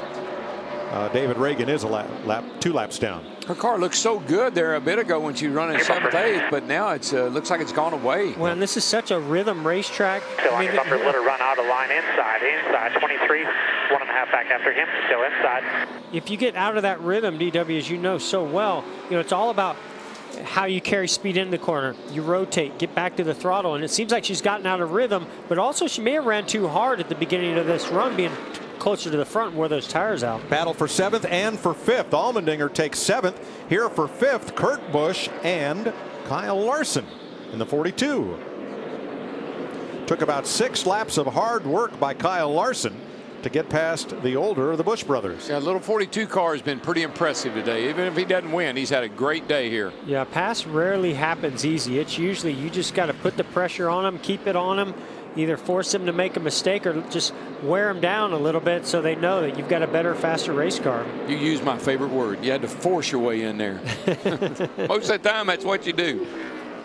Now, we asked about our rookies and if any of them had ever gone 500 laps before. Chase Elliott was in this race last year, had trouble early, but completed 427 laps. And Ryan Blaney ran Bristol, the night race last year, and ran 496 of 500 laps. So those two at least have gone this distance before. 3rd place here, about 1.7 behind the leader, is Kevin Harvick. Chevy and a Ford fighting to try and catch the 2 Toyotas, which have maintained a very even gap of 6 to 7 tenths of a second for the last 20 laps or so. I think it's pace. I think they're just pacing themselves. Now, somebody I think would like to see this go all the way to the end, and going all the way to the end could be really, really interesting because the tires would be completely worn out at that point, and it's going to be your kind of a real driver's race and track at that point. But Keselowski seems to have one of the better cars on the long runs, so I think he'd like to see this go all the way to the end. You know, we talk about Kyle Busch and the wins he has in others in the trucks and in the Xfinity series. You think about the conditioning, and he has to be in great shape. He ran 250 laps here yesterday. Here he is today, going to run 500 laps today. That's a lot of racing in one weekend. He moves up to 3rd. You know who else did a lot of racing this week? Matt Kenseth and Jimmy Johnson. 160-mile race on bicycles. The longest distance either of them have ever gone. Yeah, I ask why. Yeah. Conditioning. No, I think it's fantastic, and it was for a great cause. Also, it was about bicycle safety with the bike paths on the road for more cyclists and making people more aware of that and that safety aspect. So it was a great cause. Jimmy and Matt have been riding a lot lately, and their fitness has become a big part of what they're doing on race day. You know, when we were in Phoenix, Jimmy rode up Monument Hill. When we were in California, he rode up Mount Baldy, that big mountain up of the San Gabriels behind the backstretch. And he did that between practice and qualifying. Did the Monument run. Yeah, and then you look at Kyle Busch out front. You know, DW talking about him running that truck race yesterday and this race here today. He's in what I call race shape. He doesn't look like he's a guy that's in the gym or riding his bicycle hundreds of miles. But I tell you what, I've never seen him fall out of the seat in a race car. I like a bicycle built for two myself. Slow ride. That's right. Nothing slow about Kyle Busch's ride today. Still maintaining that gap. 0.6 of a second in front of Matt Kenseth. One of our rookies just had a moment with Jamie Mack. Haven't they been? Didn't they have something going earlier in the race? Behind him, they're battling earlier. He got in the back of Jamie, but right there, he just got real loose getting into the corner. And got freight train. And the freight train isn't even running today. Well, we saw one of the best out here in Denny Hamlin wheel hop and get loose and tear his race car up going into one. So even the best in the business can do that, and so can the best rookies out there. Yeah, and this race has been, we've had a lot of green flag runs here. It's not like we've had cautions where you can kind of get your breath, take a deep breath, regroup, and go again. We've been under green here quite a bit today. And we haven't laid rubber down. We still haven't laid rubber down, and we're not going to lay rubber down. And so tire management's become a big, big issue. I mean, we're at 435 now. You know, it's getting down to it. Look who's coming again. Is that A.J. Allmendinger? Fifth going place. Up to 5th place. Got him a good car today. He's got a really good long run car. We're, about 55 laps into this green flag run, Vince? You know, this team believes it has dramatically improved from a year ago, but they haven't put the full race together yet. And coming in, they felt like they had everything in place. They had the car to do it, and they believed that if they did put the race together and didn't beat themselves, they were going to be capable of exactly the kind of run they're having. Randall Burnett, the crew chief for A.J. Allmendinger, told him just a bit ago, he said, you've got a car capable of winning this race. We'll see if the cards fall their way to give him a shot of it at the end. Well, here's another guy that's got a car that's pretty darn good and been good all day, is that 14 car, Brian Vickers. He's been in a hunt pretty much all day. Now look at this, two Stewart-Haas cars, 2 Childress cars behind them, and nobody giving anybody any extra room right there. No, the 3 and the 27 have had issues a couple of times already today. You know, guys, we talk about a rookie crew chief, Michael Bugaravich, on that 14 car. And I saw Tony Stewart yesterday, and I said, Tony, your 14 car is pretty fast. He said, that group needs a good run, if nothing else, Jill, just to build the confidence of that crew chief that's a rookie this year. You know, I was surprised to read that Brian doesn't, after next week, after Texas, he doesn't know what his future with Stewart-Haas is. Kind of week to week after that. Yep. Depending on Tony Stewart's recovery. He's wanting to put a deal together to go to Indy. He's talking about running Indy. Well, we know that Ty Dillon's been filling in with that team, depending on the sponsor as well. But at some point, we're going to get a little bit closer to Tony Stewart actually making that return and getting back in that car. That's probably why his future is uncertain. Yeah. Here comes Dillon to the inside of Kurt Busch. 9th place here. This is what impresses me about Austin Dillon. I mean, I think that Richard Childress Racing has picked up their program and their performance this year, but he gets excited. He gets wound up on the radio. They calm him down, but you know what? He never stops fighting, and he always finds a way to just keep moving forward. Well, Junior always told me you can slow him down, but you can't speed him up. So he's always pretty much in go fast mode. And ahead of them at 6th place, Jimmy Johnson applied what we used to call the chrome horn to Kyle Larson. Did he? Yes, he did. But look what Kyle Larson does. Now that's that's 2 smart race car drivers right there. Right. Yeah. That's the Morse code. And we saw Danica Patrick slide back to 16th, Matt. Not too long ago, she was trying to work on the top 5, but her car has begun to fade. Billy Scott told her to put the track bar down as much as she can. The car has just swung big time to the free side. She says it is totally out of the racetrack. Yeah, and that's the problem if you run a little bit too hard when you're up front. And it's not just about lap time. It's about where you're applying the throttle. Whoa, turn 1. I'm sorry, turn 1. Paul Menard just gave it to Austin Dillon. They are not getting along today. He might get it back here, too. He is right about. I'm trying. Right back to your rhythm. At 41 out the back is done.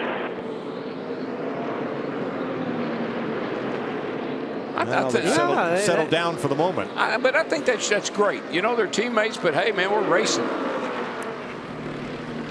What I love about this place, as opposed to a lot of Southern short track racing, is you can have a lot of contact without a lot of carnage. I've seen a lot of carnage here. Yes. I'm thinking, Mike. I knew I'd get a rise out of somebody You ought to run here sometime. I'm kind of impressed with the lack of carnage. Now, I said this the other day, and I'll say it again. These guys make it look way too easy from up here. There's so much more going on inside the cars down there than we can ever capture. Now this is big because this is for the free pass position. Ryan Newman trying to hold it. Jamie McMurray trying to take it. What I meant was, in Southern late model racing, there is so much bump 'em and dump 'em, even in the legend cars. It's just, oh, come on, can't we just race? Well, we ought to come here and watch Mike, the race. we'll be fine. Just like yesterday in the truck race, there wasn't a lot of cautions till the end. If you get these guys all grouped up with about 20 to go, we'll have a lot of cautions. But, you know, to and me, we'll have some carnage. As a race car driver, what I loved the most about racing was the challenge of making a clean pass. I mean, I didn't always do it that way, but that was the way I wanted to do it. Now, Ryan Blaney got into Casey Mears to move him because Kyle Busch was trying to move Blaney out of the way. Well, they got the leader coming too, so they've got to go. Kyle Busch needed to make some running room. Wow, Blaney what's he doing? Yeah, that's it. Does he have a problem? Well, he let the 2 leaders by. I think he let the leaders by. But here's what happened. Here's what we saw a lap or so ago. Oh, yeah. Oh, I see. So his car really rolled through the center, and he wanted to get right to the bumper of Casey Mears. And then the leader, 18, if Kyle Busch, said, hey, go even a little faster if you don't mind, and bumped into him, and that knocked him into the 13. Yeah, excuse me, pardon me, coming through. That's right. But then he just lets the 18 go by him. I think he said, I got to get out of the way. I'm going to get killed here. I'm going to get run over. 49 laps to go, and you'll see them all right here on FS1.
Regan Smith reports on the in-car radio. The right front blew, the transmission locked up, and he ended up in the turn 2 wall to bring out the 7th caution flag of the day with 43 laps to go. Right front was definitely locked up. I don't know what's going on there. Yeah, that's a strange set of circumstances. I don't think I've ever heard about that before. Ryan Blaney, who was courteous to the leaders, let them go by after that little dust-up, got himself in the free pass position as a result, and now he'll get back on the lead lap. And you know what, guys? I never used to look at my pit crew and say, make this your best stop of the day, but everybody will be on pit road for 4 fresh tires because we're going to go back racing with somewhere probably around 35 to 36, 37 laps to go. Yeah, you better make this a good one because well, there are going to be some more of them. Do they make adjustments? I think pits are closed right here, but you know, do you make an adjustment to be better for a shorter run? A little bit of air pressure, a little bit of a wedge adjustment. Well, it'd have to be minor, I think. One thing they do not need is fuel, so that will help the pit stop right there, especially if they need an adjustment.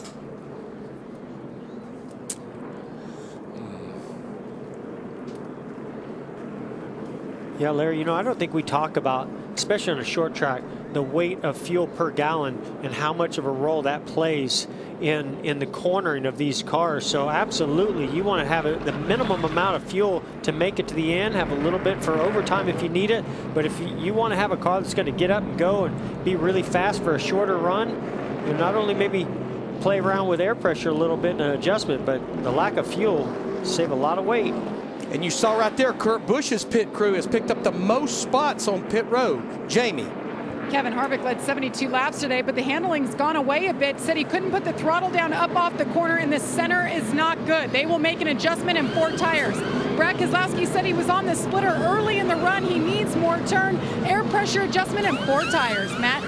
And this is the money stop for one of the best pit crews on pit road. And they've been together so long, except for the Jackman TJ Ford, who came on this year, a 13-year vet, and also the front changer John Leslie. These guys have been together since 08. The car will not turn to the center of the corner. They had to make an adjustment to improve it. Vince? Another great pit crew is this 20 crew of Matt Kenseth. 4 tires, no changes. Matt says it's pretty good and coming to me.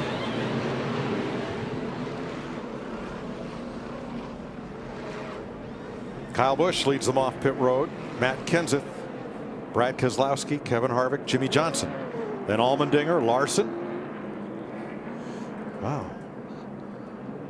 It's a madhouse getting out of the pits. Yes. Holy smoly. Well, so what you're supposed to do is wait for the end of the field to pass by, and then you blend into the back side of the field. But what's happening is there's a paddle person over there has a stop sign and a go sign. They're telling them to stop, and you can't stop. You've got 15 cars behind you. He's holding up what we used to call the lollipop sign. Yeah. Red on one side, green on the other. And the thing is, everyone knows you fall in line behind the end of the field. So, you know, if you stop them, all you're going to do is cause a domino effect coming off pit road. This is crazy. Watch from our Goodyear aerial coverage. Here they all come right back here. And look how narrow it is right here where that pit wall comes out. Now, they may have been jockeying a little bit also for being on an odd number to be on the inside lane. Oops, no, but there's some damage. Cause and effect. There's the effect. Kyle Larson 7th. And there's the cause. Yep. That's what it looks like when the rear bumper goes through your grill. Goes into your grill.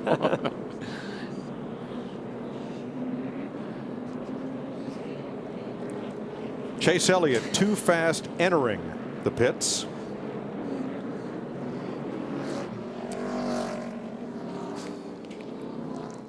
Next week, we head to the Lone Star State for the first night race of the season. Old 6-time Jimmy Johnson leads the way with 6 career wins at Texas, including a sweep last year. Can anyone slow him down? We'll find out Saturday. Coverage begins at 6 p.m. Eastern on FS2 and continues at 7 on Fox. Yeah, Texas will break up our short track swing next Saturday night. Oh, we're going to be swinging. We ain't going to be on the front porch either. Aerial coverage as we watch drivers taking the wave around. Aerial coverage from Goodyear, superior performing tires to face challenging conditions on the track and on the road. Goodyear, official tire of NASCAR. Now, all these drivers have extremely old tires, but they know that this is their only chance to get a lap back or get back on the lead lap. So they're really hoping that this thing goes green, the caution comes out within the next 5 or 10 laps, because they'll be a lap down before you know it if they don't. I think it's going to work out just fine for them. You know something I don't know? These Kyle two on the Busch at front Matt row. Kenseth's pit stops compare like this. I have a pretty good Pretty feeling. close. Pretty Yeah. close. Total Within half time. a That's second real total. close. Total time. I have a pretty good Now- feeling that somebody's going to win their first Martinsville race today. Could be one of those two. Now, we've had teams finish 1-2 at Martinsville 10 times in history. First time it happened here was Carl Kiekhaefer Racing. Buck Baker and Speedy Thompson finished 1-2 in 1956. Kyle Busch's team preparing for the restart. Not that we did anything wrong. That last restart, they went under review to see what all happened there. It kind of looked funky. So it's like we've done all weekend. It's nice and smooth. Such a good launch. Well, look how roles are reversed. Last time we were here, it was the Penske cars up on the front row. Not in the final restart, but earlier in the race, it sort of caused all that calamity that ended up taking Matt Kenseth out. Now we've got the JGR teammates going to orchestrate the same thing. Yeah, look at this. I mean, Kyle Busch takes the outside, so you know that the 20 is going to let him in. Yeah, that tells you how much confidence and trust you have in your teammate right there. Combined, they are 0 for 53 at Martinsville in the Cup Series. Kyle's led over 300 laps today. The last driver to lead more than 300 laps here and not win. Sorry, Jeff. March of spring of 2012. I knew I had one or two get away. Now watch for Brad Keselowski to be real aggressive here. He's kind of back a little wee bit, but he's closing now. Here we go. Well, Matt may not have taken off. There he goes. He's going to break deep in he gave there. him plenty of room so he would get down in front. He almost gave up a little bit too much time there, but it's going to end up working out for him. I think it's pretty good. I got a feeling they'll get a chance to do it again. Here comes Brad trying to keep Harvick to the outside. And he will. And watch Jimmy Johnson do the same thing in there on Harvick. Boy, did you see that that movement at the 47 of Allmendinger? He just swung down in front of the 42 of Larson there. Dives Man, it there in he for goes. fifth place. You're not going Wow. to outdrive AJ Allmendinger in the corner. No Nope, way. took that baby in there. Is that Carl Edwards? And is that Junior? They were a lap down most of this race. Goodness gracious. And now they're fighting for 8th. Well, that's really unfortunate for Harvick to get hung up on Oh, the he is outside going like the wrong that. way, man. He might be able to get down right here. Get in front that of hole. his Get in teammate. there. Teammate lets him in. Kurt Busch. Now, I mean, look at Dale Jr. right here. I mean, he's got a car that could get up here and challenge for the win. now who's got the short? Whoa, Kenseth. Kenseth and the, Did he get a Did bump? the two He get did. him? The two got him. I don't know if he got loose or the two No, he pushed got him. him. He got him. Bad blood right there. Whoa, here comes Jimmy coming in there. He's going to get into the two. No, Look at yes. that. Moved him up the racetrack. Jimmy did. This is Brad going to get comes wild down. right here. Brad comes down. They trade some more paint. It ain't over, boys. This is going to get big right here. Oh, here it comes again. Bam. Allmendinger's going to take advantage of this. Here comes the 47. Do it, Allmendinger. Watch do how it. deep Allmendinger drives in right here. Yeah, two got in front of him there. And Vickers just got moved by Carl Edwards. Oh, everybody's getting moved by somebody right now. A lot of movement. And Kyle Busch He drives loving it. away. He loving it. Oh, gosh. Man, that got Can wild. you believe Kenseth in the 20 and Keselowski in the 2 going at it like Well, this? you know what happened? The 2 gave the spot back to the 20. And that's what really, I think he let the 20 go because he didn't want to have a problem, and then it caused him a problem. But I really think the 20 drove in real deep and got loose. A little bit of what happened to Denny Hamlin earlier in the race. I think he got in there, he got loose. Yeah, maybe. And then the 2 was able to make contact with him. I think he got his back from wheel that jacked replay, up. I'm not sure Brad even bumped him. Boys now, come on. I'm pretty sure he did. That's why you two are the experts. Back wheels are off the ground. I don't know if that means anything Oh, or well, not. there's that.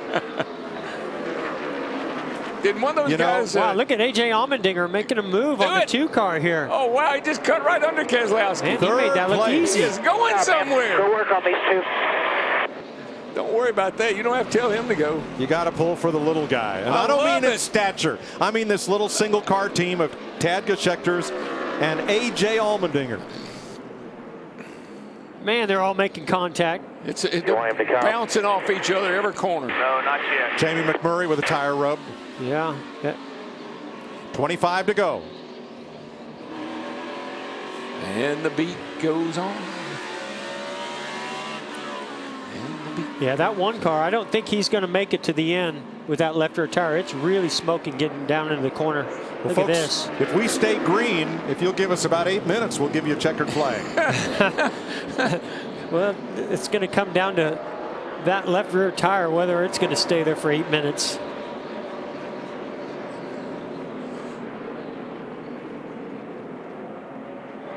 I think the question for the 47 is, can he stay there? Did he use his stuff up? Because he made some bold moves. Well, I'd like to see a caution right now and get him up into that 3rd position on a restart. That could get really exciting. Vince? For the short run to the finish, A.J. Allmendinger told his crew chief Randall Burnett, you got to snug me up just a little. Air pressure, tape on the grill. They've done that. They told A.J. he had a car that he could take it to victory lane. He's doing his best, but Keselowski getting underneath him for the spot.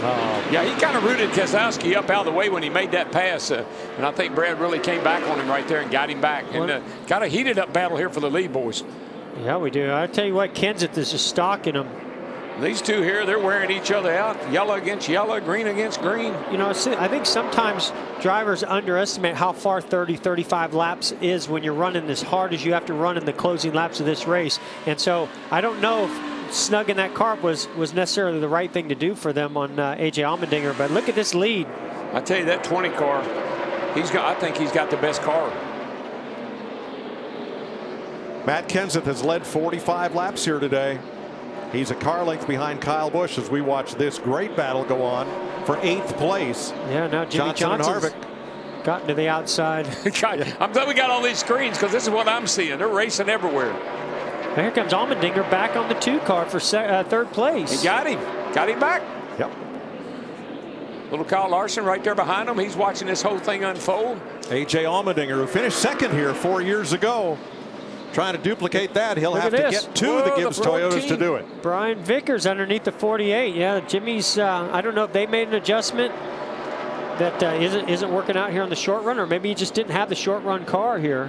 The 83 and the 4 got together, the 55 and the 6 get together, and the 1's up in the marble. That's going to bring out a caution. That's going to bring out a caution right there. Left rear down. He should be able to get out of the way. I don't know. He's got a long way to go. Oh. McMurray has not been in the pits since lap 385. He took the wave around. Looks like now he's got a tire down. Left rear, yeah. We saw that smoking earlier. He spun out. She goes. Here comes the caution. There she goes. Well, caution's out. There it is. No caution's out. Caution's out. Go ahead, roll. Caution's out. Just as Matt Kenseth was about to make his move. Now what do we do? Now are we going to play nice with each other teammates with just a few laps to go? 8th caution flag, lap 485. Jamie McMurray spins at turn 2 when a tire went down. I believe Chase Elliott will get the free pass. Mike, this is a real test of teammates right here. You're going to have the 18 and 20 on a restart. What are they going to do? Well, before that, Larry, what are we going to do? Are we going to pit? And if so, for what? Well, Mike, we have 19 drivers on the lead lap. We ran 17 laps. I think the top 5, 6, 7, they have to stay out. But I think somewhere there's going to be a cutoff. There's going to be some guys about mid-pack on back. 4 tires coming to pit road. Denny Hamlin did that here, I don't know, 3 or 4 years ago. He came and got 4 tires. Restarted like 8th or 9th. We said, he's done. He won that race. Well, here I'm going to tell you right now, there's no way the front row's coming. They're staying. We've seen this happen. Jimmy Johnson, myself stayed out. It was a longer run, but we stayed out. All it takes is 3rd on back to come, and it's going to change this whole race. Here's the leader. Brakes are shaking so bad I can't stop, and I just feel loose. I can't. Manage your fans, manage your switches. Keep some heat in them here. And Keselowski is the first of the leaders to pit from 3rd. Jamie. Keselowski said just too loose this run. He said, and we want to win. We don't care about top 10s. Let's do something. They started using code words. It's a 4-tire stop, Matt. Well, back to that early spin, Dale Earnhardt Jr. back into contention. They're going to make a change of the tires, also an air pressure change to try to help the beginning of the run. Meanwhile, the 42, he has already been completed with his service, as well as Carl Edwards. Both cars all at some point in time have battled back from issues today. 1 to go at the line. Going to be a quick caution.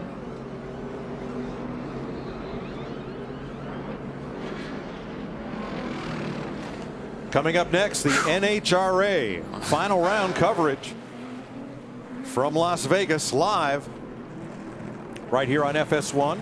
We got our own drag race and right on now, Fox Mike. Sports Go. A lot of auto racing for you. NASCAR and NHRA doubleheader on FS1 today. So Keselowski was the first to pit, and he will line up 11th. Larson beat him out, and so did Dale Jr. But didn't the 42 and the 88 come in and take 2 Yes. possibly? So they are 9th and 10th. Brad is 11th with 4 tires. Yeah, guys, we had 8 drivers that stayed out. Those fresh tires, I think that's going to be too little too late to win the race. I agree, Larry. I agree, Larry. I don't think it'll win the race. It'll get them some positions, but it won't get them the win. Yeah, it's just so hard to get by people. Unless those guys up front decide that they're going to battle it out. I think the question is, what are these 2 guys on the front row going to do? Are they going to play nice like they have all the other restarts? And I'll throw one more in there. Might not be our last caution. Well, now that's entirely possible. Okay, penalties. Martin Truex, Casey Kane, and Ricky Stenhouse too fast exiting the pits. And Ryan Blaney's team, the Wood Brothers, over the wall too soon. Okay. Here's a little pep talk for A.J. Allmendinger. All good. There'll only be a handful of laps. You got a buffer behind you. Go after those 2 in front of you, man. Let's win this thing. Good point, man. You know how it's a different remember last restart, Kyle started on the outside and Matt let him in. This time it looks to me like it's okay, it's their man for himself. Yeah. They might have something in place that says inside 15 or 20 or 25 to go. We can't be playing those games. We've got to go win the race. Right. But this is going to pay off huge for A.J. Allmendinger, in my opinion. I remember one time when Clint Boyer was restarting 3rd and well, he had fresher tires, though. He would have won that race if he waited till turn 2. 8 cars on old tires. 11 laps to go. Green flag. Whoa. Boy, Matt better do something quick. He better not stay out there very long. Dinger has got to get past Kenseth for second to have a shot to win. Got to get Here he down. comes. If Kenseth doesn't get down, he's going to go bad move. Now Dillon for 3rd. It's certainly going to be a discussion for those teammates in JGR on Monday or Tuesday in their meeting about whether or not they should have maybe still done it on that restart. Now Kyle Larson is the first car with new tires. He's got a pair, and he is 7th. And there's no more Mr. Nice Guy. It's go for it. 9 to go. 8 tires are better than 4 right here. Oh yeah, baby. Austin Dillon fighting hard, takes 3rd. Here comes Brian Vickers, who started the race 3rd. We're battling Kenseth for 4th. And if you're Kyle Busch, you got to be thinking, my biggest competition is Matt Kenseth. If I put him on the outside and he goes back, I've eliminated one of my fiercest competitors for this win, and I think he has just done that. Menard trades a little paint with Kurt Busch. Menard and the 20 car get together going down the back. Look, I'm 3 wide into turn 3. Keselowski and Edwards. If there's a crack, you're going to stick that nose right in there and try to go through, and that's what Brad Keselowski did right there. Well, see, now all those guys on new tires have gotten to him. I mean, his best thing was being up front in clean air. Now he doesn't have that. He's got everybody who's just going to eat him up on these newer tires. Larson to the inside with 2 fresh tires. He moves to 4th. 6 laps to go this time. Allmendinger is driving the wheels off that thing in 2nd, trying to get that first win. You know who he reminds me of? Last year here when Jamie McMurray was trying to catch you at the end of the race. Same kind of scenario. And it's such a huge advantage when you're in 2nd. You can see how deep they're driving in. You can just carry more speed getting in there.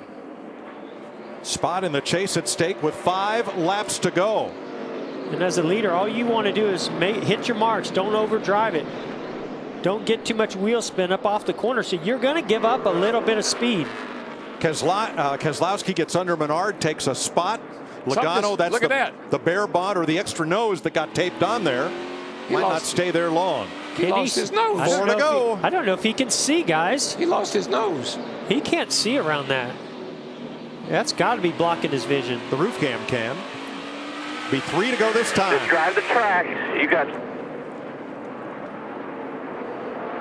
How close can AJ Allmendinger get with 3 to go? Oh, he's inching in, but I don't think he has. I think Kyle is just being real conservative. Don't make a mistake. Keep him at bay. Last single car team to win here was 2001, Ricky Craven for PPI. 2 to go. Kyle Busch trying to win here for the first time, as is AJ Allmendinger. I can't help but look at 2nd, 3rd, 4th, and 5th. I mean, these are some drivers that these finishes would be huge for their season. AJ Allmendinger, Kyle Larson, Austin Dillon, Brian Vickers. Off turn 4 comes Kyle Busch. 1 lap to go. Sponsored by Credit One Bank.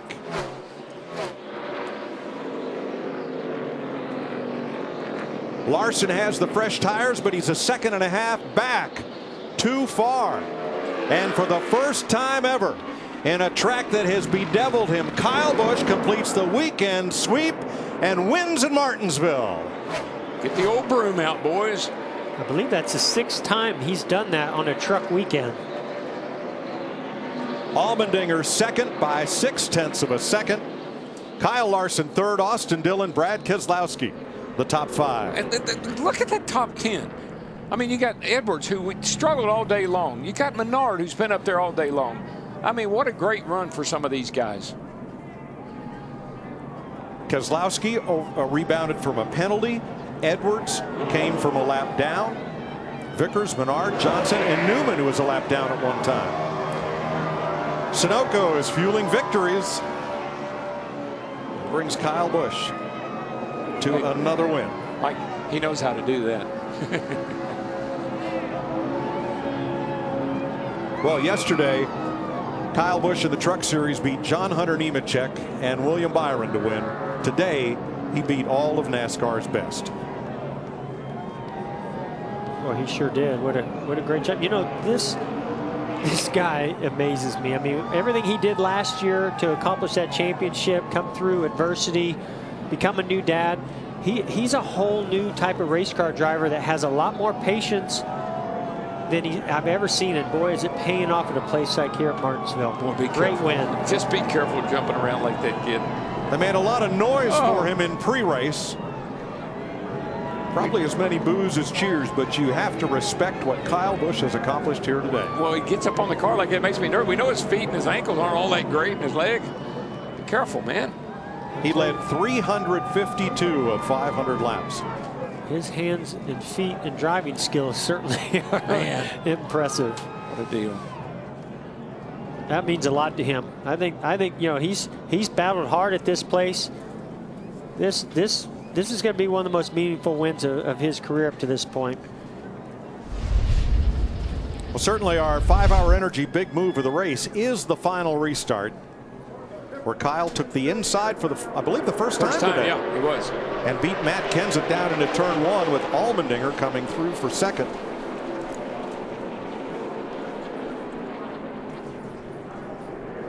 And Kyle Busch just drove away. And Matt ended up fighting for 15th. Unbelievable. Unbelievable. That's all it takes. Wow. With Dale Earnhardt Jr. and Danica Patrick. Look how close that's going to be. Ooh. Just nipped Danica there at the end. Here's Matt. So much effort has been put into the 2016 season by the 4070. New personnel, new race cars. Is this the culmination of all that hard work? Well, I hope we got one more spot for a culmination, but I passed Jimmy Johnson like 5 times at Martinsville. That's pretty cool. Had a shot at Kyle Busch. I can't thank everybody on this team enough, especially Tad and Jody Geschichter. You know, they put a lot of effort in this team. We weren't where we wanted to be about 6 months ago. We brought in Randall Burnett, Ernie Cope, so many different people. Kept the same core group. Brian Burns and Tony Palmer really stepped up to embrace their new roles. Can't thank Kroger, Coffee Mate, Butterfinger. Tad's putting so many sponsors. We got Bush's Beans, Scott Products, Louisiana Hot Sauce, Kingsford. I think you've got just about everybody. What about you, though? You're the hardest on yourself. What does this do for your confidence, especially heading into spring and summer? Just been getting better every week. I'm trying my butt off. I didn't like myself last year. I didn't like who I was for the team. I was frustrated, and I want to be better for these guys. Guys that, when they step up, they make me better. I'm trying to be different, but I'm not doing a lot of different stuff. They're just building me a lot better race cars. Everybody back at the shop, putting all those 80-hour weeks in. I hope you understand how important it is because you're making it happen. So, God, I wish we had one more spot, but that was pretty darn cool. Made it happen today. Second here in Martinsville. Jamie? Kyle Larson made it happen today, too. His previous best year was 19th. You ran the Truck Series race yesterday to help you. What was the biggest difference today to bring it home third? We had a really good Target Chevy. It was really fun this whole weekend to be competitive every time I was on the racetrack. Normally, I'm very, very bad here, and to finish top 3 feels like a win for me. So never would I thought that I'd finish top 3 here, and now I feel like I can kind of see a clock maybe in my future. So had a lot of fun today. We ran well inside the top 5 to top 7 the whole race, and learned a lot. I spent a lot of time behind Jimmy Johnson, and I felt like I just followed his tracks there and got a lot better throughout the race. So Chad did a good job taking 2 tires there at the end, and luckily we lined up on the inside row, and we're pretty good there. So hats off to everybody on this Target Chevy, and it was cool to get a good finish. It's been a while since Felix has been here, so fun to put on a good performance for him, and wish Chip was here. Rob, thanks for helping out, and everybody at Target as well. Chip Ganassi Racing won the IndyCar race last night, finished 3rd today, Mike. And here's what they all chased so hard today, the Ridgeway clock that awaits the winner of each major race at Martinsville Speedway, and has since 1964. Feng Shui indeed, 2-clock weekend for Kyle Busch. Vince? It is indeed, Mike, and we talked before the weekend started. 0 for 32 for Kyle Busch here at Martinsville. 0 for 32 till you got here, and now you've won 2 in the same weekend. What took you so long? Well, I'd say it certainly helps when you get to run other divisions, and that's why I do it, is to pay off on Sundays. And it doesn't work every single weekend, but it works more times than it doesn't. So can't say enough about everyone at KBM for giving me a great piece yesterday to help me learn, teach me some more things about Martinsville that I didn't already know in 30 other prior starts. But I can't say enough about this whole JGR team on this side. This M&M's Camry was awesome in practice yesterday. We had a really good car through practice, and Adam made some really good adjustments overnight to keep us where we needed to be in order to run up front all day. Led a lot of laps, probably led to most laps there, and to win here at Martinsville, it's pretty cool. Finally get home to take a clock home. A lot of people said I didn't deserve yesterday's. Maybe I don't, but I certainly got one today. Seemed like your toughest competition was your teammate, Matt Kenseth, but when it came down to the restart, you had the preferred lane on the inside. How big was that today, the restart position? That was huge, the race off pit road. So I got to thank my guys. Obviously, they were flawless today on pit road. They did a really good job. We made a few adjustments to the car throughout the day, and they kept getting me out, not even losing a spot on pit road. So they did a great job for me, and that was the key to the race, being able to restart on the bottom like that. And we all talked as a group earlier this morning about how we were going to do that and what we were going to do, and we all said, okay, with 10 to go, it's pretty much off limits, no more. And it was 12 to go, so yeah, it's pretty much right on the brink there. So sorry, Matt, but I can't say enough about my teammates. They helped me out a lot at this place as well too. Denny Hamlin, most importantly, he's a huge key to our success here, getting me better over the years and just continuing to evolve our program. And of course, Matt Kenseth coming on board, he's been a huge influence for me to get better here because he just came over and was really good right off the bat. But awesome day for M&M's, NOS Energy Drink, Toyota, Interstate Batteries, JGR, TRD Engines. Can't say enough about those guys. So real pumped about this one here. Yeah, better indeed, and you wheeled it. Congratulations. Kyle Busch, the winner. He sweeps Martinsville. Thank you, Vince. With Michael Waltrip, Chris Myers back in the Hollywood Hotel, his family, Braxton, who we saw on the pre-race show, and so now Kyle Busch, NASCAR's reigning Sprint Cup champion, his first win here, so he's won on 20 different tracks. That was interesting, Michael, as he moves into the group here. drivers that have locked themselves into the chase. Yeah, that's what that win is all about. It's Martinsville getting that clock was amazing, but now he knows he's going to try to defend his championship. He's going to be in the chase for the championship, and this team has so much momentum, Chris. The pit stops are right on target. The Gibbs cars seem to be the fastest in all the garage area, so those Toyotas are rolling. All right, interesting what he said about teammates. We talked about it, 10 to go. It's all bets are off, a no limit, 12 to go. Sorry, Matt. Interesting, we had 5 different times that Joe Gibbs Toyotas controlled the restart on the front, and at the end, it was a little bit different for Kyle Busch, but good enough. Well, they discussed that, and you got to just tip your cap to Joe Gibbs. He's a leader. He's the coach of that organization. He brings those guys together and say, if you're on the front row, give the guy a break. But if it gets down to the end, we know we got a race. And Kyle got really fortunate there because Matt Kenseth was heating him up. Matt had a better car late in the going. Kyle got the inside line. Matt's day was over. And for Kyle Busch, the victory right now, let's check in with Jamie Little, who's standing by with Brad Keselowski. What an eventful day Brad Keselowski had. Your car is beat up. It's still smoking right now. You had a pit road speeding penalty earlier, and you still finished 5th. How hard did you have to work today? Yeah, it was a blue-collar day for sure for Team Penske and Miller Lite Ford, but I guess somewhat proud to come home with a 5th. The team put together a great effort. We had really strong long-run speed, kind of like I told Michael before the race started, but we couldn't put together the short run to really run with the 18 or 20. And we kept trying, we just never really found it. So we've been really good here the last few times, and I feel like if we can keep knocking on that top 5 door, which we have probably the last 3 times here, that we'll break through and get a win. So on to the next one. All right, and Brad told me he'd stick to doing 4 tires all over again because that's what they needed. First short track race of the season, so teammates even at the finish with Kyle Busch and Kenseth. And then what we saw throughout, and our guys did a great job on the booth describing post-race Paul Menard, Austin Dillon, saying, hey, it's okay, we're teammates, but what take place on the track, we forget about that because we're all trying to win. And Matt Yoakum caught up with Austin. An old school run today for Austin Dillon. Blisters on his hands. A great run, but a lot of people are going to be talking about teammates, yourself and the 27, conversations on the radio. You two spoke after the race. How was it? It was good. Paul just said we had fast race cars. That's pretty much the end of it. And, you know, I got to learn to keep my mouth shut on the radio. It's part of racing. I'm a fiery guy. And, you know, it was fun today. I hadn't been, it's nice to see the front at a short track like that. And, you know, sometimes you just gotta grow up a little bit, but it's nice to be running up front. I gotta thank Dow, American Ethanol, AAA, all the people that support us. You know, it's fun. I'll talk to Paul. Me and Paul are fine. That's the small part of it. What a run! And Slugger made a great call there. Pit crew did a great recovery. We broke a jack and were able to recover from that. So a lot of things happened today. Martinsville, your head's hot. You say things you don't want to mean. Monday morning, I'll talk to everybody. We'll figure it back out. I gotta thank the good Lord above too. He blessed us with another great run today. Continue to build on that momentum all year long in 2016.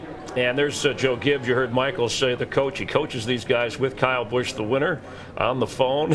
Probably calming down Matt Kenseth a little bit. 0 for 33 now in his career here. It was interesting because you had 2 teammates with Kyle Busch and Kenseth, who past champions, right? And they had never won here in Martinsville. Kyle Busch started 7th, never was out of the top 7, and was able to pull this off. Yeah, just dominating performance, and he gets to celebrate in victory lane with that beautiful clock. Austin Dillon struggled with his teammate, but they worked it out at the end. You got to tip your hat to Austin. He went through a lot emotionally, but he came back to finish in the top 5. That's pretty impressive. He said he needs to learn to keep his mouth shut, Chris.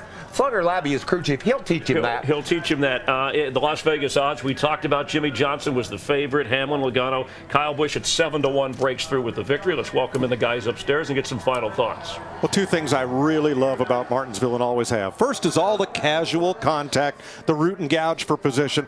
By the way, when Austin Dillon gets fired up, he gets faster. We see it on the stopwatch. And the other thing is, you never know who you're going to race for the win until the last restart. No, absolutely not. And boy, I just love short track racing, especially here at Martinsville. We saw a little bit of everything, you know, tire conservation, gouging, moving people out of the way, pit strategy, tires, no tires there at the end, as well as some great finishes by guys like Austin Dillon, by A.J. Allmendinger. Of course, I mean, Kyle Busch has done it all, it seems like. It's hard to believe he hadn't won here. I know this is a very meaningful win for him. Yeah, it was a clean sweep. I mean, he won yesterday. Yep. And I love what he said. He said, people always say, why did you run yesterday? Why did you run Saturday's race?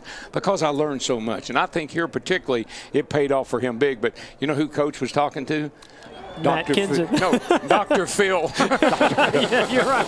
Well, but look at Carl Edwards. He spent almost the whole day a lap down. So if you left the TV early, you didn't see Carl rebound for a fine 6th place finish. I mean, that's determination. Again, that's what I love about this There place. were so many impressive finishes, and that's certainly one of them with Carl. Yep. All right, on to Texas. Saturday night, and that'll be back on Fox, a string of races, but FS1, an exciting show. Now, 3 of the first 6 have been overtime races in the NASCAR season, but this, a tight finish in the unofficial results. Kyle Busch finishing 4th or better now in 5 of the 6 races this season. And Jimmy Johnson was a hard cat to figure out, as was Brad Keselowski. They could charge up toward those Gibbs cars, but couldn't quite get there. Matt Kenseth had the car at the end of the race, but circumstances took him out of shape. And Paul Menard, first top 10 finish this season. Ryan Blaney, first Martinsville race he appeared in. Carl Edwards, 7th or better now in 5 of 6 races this season. What about a couple of our rookies? Chase Elliott and Ryan Blaney, they're just sticking together everywhere they go. 19th and 20th today. Trevor Baynes struggled all weekend after going to a backup car back to 27th. I mentioned Carl Edwards, who's yet to win here, part of the Joe Gibbs Toyota racing team. And Jamie Little spoke with him moments ago. Well, Carl Edwards, we talked a lot about him today. The first half of the race kind of stalled out in the back, and then it just seemed like you just worked your butt off to bring it home 6th. The first half was honestly pretty embarrassing. We just missed it. We worked on some things in practice we shouldn't have, but I'm telling you, my guys do not quit. I mean, it's unreal. That's what I'm learning about my team. Dave makes good adjustments. No matter if I'm 30th or 3rd, my pit crew has great stops, and I'm just really proud of them. So for Eris and all the folks in the grandstands, early on I was a little embarrassed for them, but we saved a little pride at the end. I'm really proud of our recovery. Never give up attitude. Carl Edwards brings it home 6th. A quick recap of the race, starting with early. David Reagan getting into Dale Earnhardt Jr. and cutting his tire, was lapped down. Yeah, and he had a really fast car. He worked and worked and worked over 300 laps to get back on the lead lap. Finally did and had a shot for a top 5 at the end. Pit road penalties for Brad Keselowski. He made that up. Also for Denny Hamlin, who had to work his way all the way back up to 5th. But when he did, he said for a guy, and he blamed himself for, I guess, a rookie mistake, wheel hopping and wrecking here. Yeah, you just have to be so aggressive when you get behind. He had made up all that ground and had the fastest car on the track. Another mistake on pit road for Harvick. We heard him say, we can't keep doing this, guys. Left side didn't get up in time, and they lost some critical time on the track. First race back for Chris Osborne, the spotter for Matt Kenseth this season, and Matt certainly had a good run in here as he had a chance to win this, and you even said maybe one of the fastest cars here, as you see on the restart. Matt led 45 laps, but with 11 to go, inside 12, Kyle Busch made that decision with his teammate on the restart and pulled into victory lane. Yeah, but he was being heated up by A.J. Allmendinger. Nobody can drive further in the corner than Allmendinger, and at the end of that race, he was doing everything he could, but he came up a bit short. Brian Vickers in that 14 car for Tony Stewart wound up 7th, and Matt Yoakum caught up with him. Impressive day with Brian Vickers and the 14 team. Mike Bugaravich impressive on top of the box. Best finish for this team this year. Did you get out tired there near the end? You know, a little bit. Pleased but not satisfied. That I was called. We had such a good car yesterday. We were so fast. I don't know if the track changed or we had a different tire coat set today. It just wasn't quite as good as practice all weekend. But really proud of the effort by the guys. We had a great car. It's top 10. God, we wanted to win this race, man. And you know, for Arnie's Army and everybody. And this is a bittersweet, special track for me. I lost my best friend here. I really wanted to win for him, but still a good day. 7th. 7 was Ricky's number, so we'll take a 7th and move on. The team's getting stronger every week. Really proud of those guys, and it's going to be a strong team this year. Thanks, Brian. Now, this is a place where 18 Hall of Famers have won, so whatever good you do, you can carry it a long way. The race started out, Joey Logano was 3rd straight Martinsville pole on the front row with Casey Kane. Neither one of them really threatened at the end. You know, we talk so much about how you have to start up front to have a good day. What you have to have is a good handling car. Obviously, early on, Logano's car went away, and Casey Kane never could get a hold of this track with his Chevy. So those guys struggle, but you can also fight from the back. We saw Junior do that, and Carl all the way up to 6th after being a lap down. So you can rally, but it's better to start front. Makes your day much less eventful. Yeah, let's hear from Joey Logano. Well, Joey Logano started on the pole for the 3rd consecutive time here at Martinsville, but It just seems like something just went away early in the race, Joey. What was it? Regular tire. That's what that was. It's just, gosh, it's such a different race. The race played out a lot different than we thought it would, and the way the tires wore was completely opposite of what it's been in the past. So we got some homework to do to understand why that happened. It's something that was seen all the way up and down pit road with the lefts not really wearing like they usually do. So I think that was kind of interesting for all of us to see, and we just got to go back and understand why that happened and how to make our car fast like that. It's just we figured out ways to crutch our car and get better. So we know where we missed it, but we didn't have the right tools during the race to actually fix it. So there was points that we were maybe a 7th or 8th place car and just didn't get everything we needed to at the end there. At the end, I don't even know what it is. If it was your bumper that flipped up on your hood, could you even see? No, it was pretty much blindfolded on that one. That was hard. I just relied on my spotter tab to tell me where cars were in front of me so I didn't run over someone, and just stared at the curb. So, we were lucky to be able to kind of limp it home after that. Just, maybe we could have finished a couple spots better if that didn't happen, but that wasn't the difference between winning or losing, that's for sure. Thanks, Joey. You can hear the disappointment in the voice of Joey Logano. You know, for Kyle Busch at age 30, the reigning Sprint Cup champ, as we mentioned, you think about that he missed this race last season recovering from that injury. Obviously had the son who we saw that was born in the last year. Here's a guy who has struggled at this place, and at the end, in terms of having decisions to make, he ended up making the right one. And his team did too. You got to figure 500 laps, the track not taking rubber, it did much different than the crews and the teams thought. You heard Joey Logano say that. So that team had to be right on the gas, making sure they adjusted the air pressures, changed the wedge settings all day long to stay on top of it, or it could have gotten away in a hurry. Crew Chief Adam Stevens there to help him out. Let's go to our crew chief for the winning strategy, and Larry McReynolds. Larry? Yeah, to me, Chris and Michael, that's what impressed me about this run today with Kyle Busch and that 18 team. Yeah, led 352 laps, but Kyle Busch knew when Kevin Harvick drove by him right before the halfway point of the race that his car was not turning in the middle of the corner as good as Kevin Harvick. He told Adam Stevens that. Adam Stevens made a major adjustment on the right front of that race car, and it dialed it right in. So you have that dominant a car, that's pretty aggressive and kind of risky when you make that big of a change, but they knew that's what they needed to do if they wanted to win this race. All right, thank you very much, Larry. And we've said before how difficult only 2 rookies in the history of now 135 races have won here. Ryan Blaney, Chase Elliott gave it their best shot. Let's check in with Jamie Little, who is with Ryan Blaney. Well, there was a lot of talk about the rookies today. Ryan Blaney brought it home 19th. So how did reality compare to your expectations of running a Cup car here? It was a long race for sure. I thought there were some runs we were really good, and other runs I thought we kind of lacked a little bit, and we just couldn't really find that balance kind of in between to be consistent. But then we had a penalty at the end, and that didn't help us. But I think we were on the lead lap most of the day, and learned a whole lot that we can apply for the fall race here, both myself and the car. So just not the best day, but at least we came home on the lead lap, and that's something to be proud of for sure. It's nice to be back in Martinsville and the Wood Brothers kind of home track, and I grew up about 45 minutes from here, so it's neat to come here and have a fun race. But we can't thank Motorcraft and Quick Lane enough for giving us a fast Ford Fusion, and I'm excited to race in Texas next week. I'm really excited. Thank you. Now, the Wood Brothers, a shot on the shirt. He mentioned Texas. By the way, both he and Chase would be in the chase, Chase Elliott, if we were to stop now, given where they are. So they're off to a pretty good start. Let's talk about Texas. Saturday night on Fox. Jimmie Johnson's won the last 3 races there. It's a 1.5 miles. Yeah, in the last 1.5 mile race this year in Atlanta, Georgia, Jimmie Johnson goes to victory lane. So obviously they're strong on that program, and look forward for them to be the real guy you have to beat on Saturday night. Yeah, and Jimmy's the only driver so far this year to have won 2 races. I'm looking at the drivers who've won. Jimmy, Kevin Harvick, Keselowski today, Kyle Busch. Only Denny Hamlin has not won a Sprint Cup championship so far in his career. So 4 of the drivers are champions, and they're setting the early tone here that even if you're an A.J. Allmendinger or a rookie trying to make your move, the strong guys, the guys who know how to win, are stepping their best foot forward. They have the experience, and most of their experience is good experience, and so they use that to be able to put people away in the closing laps of the race. We saw it at Atlanta with Jimmie Johnson. We've seen some great finishes this year, and today Kyle Busch outlasts the field.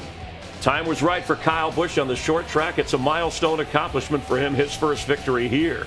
For Michael Waltrip, our entire gang, I'm Chris Myers. Thanks for watching NASCAR on FS1. Live, NHRA Racing from Las Vegas is straight ahead. Thanks for being a part of racing on this Sunday afternoon with us.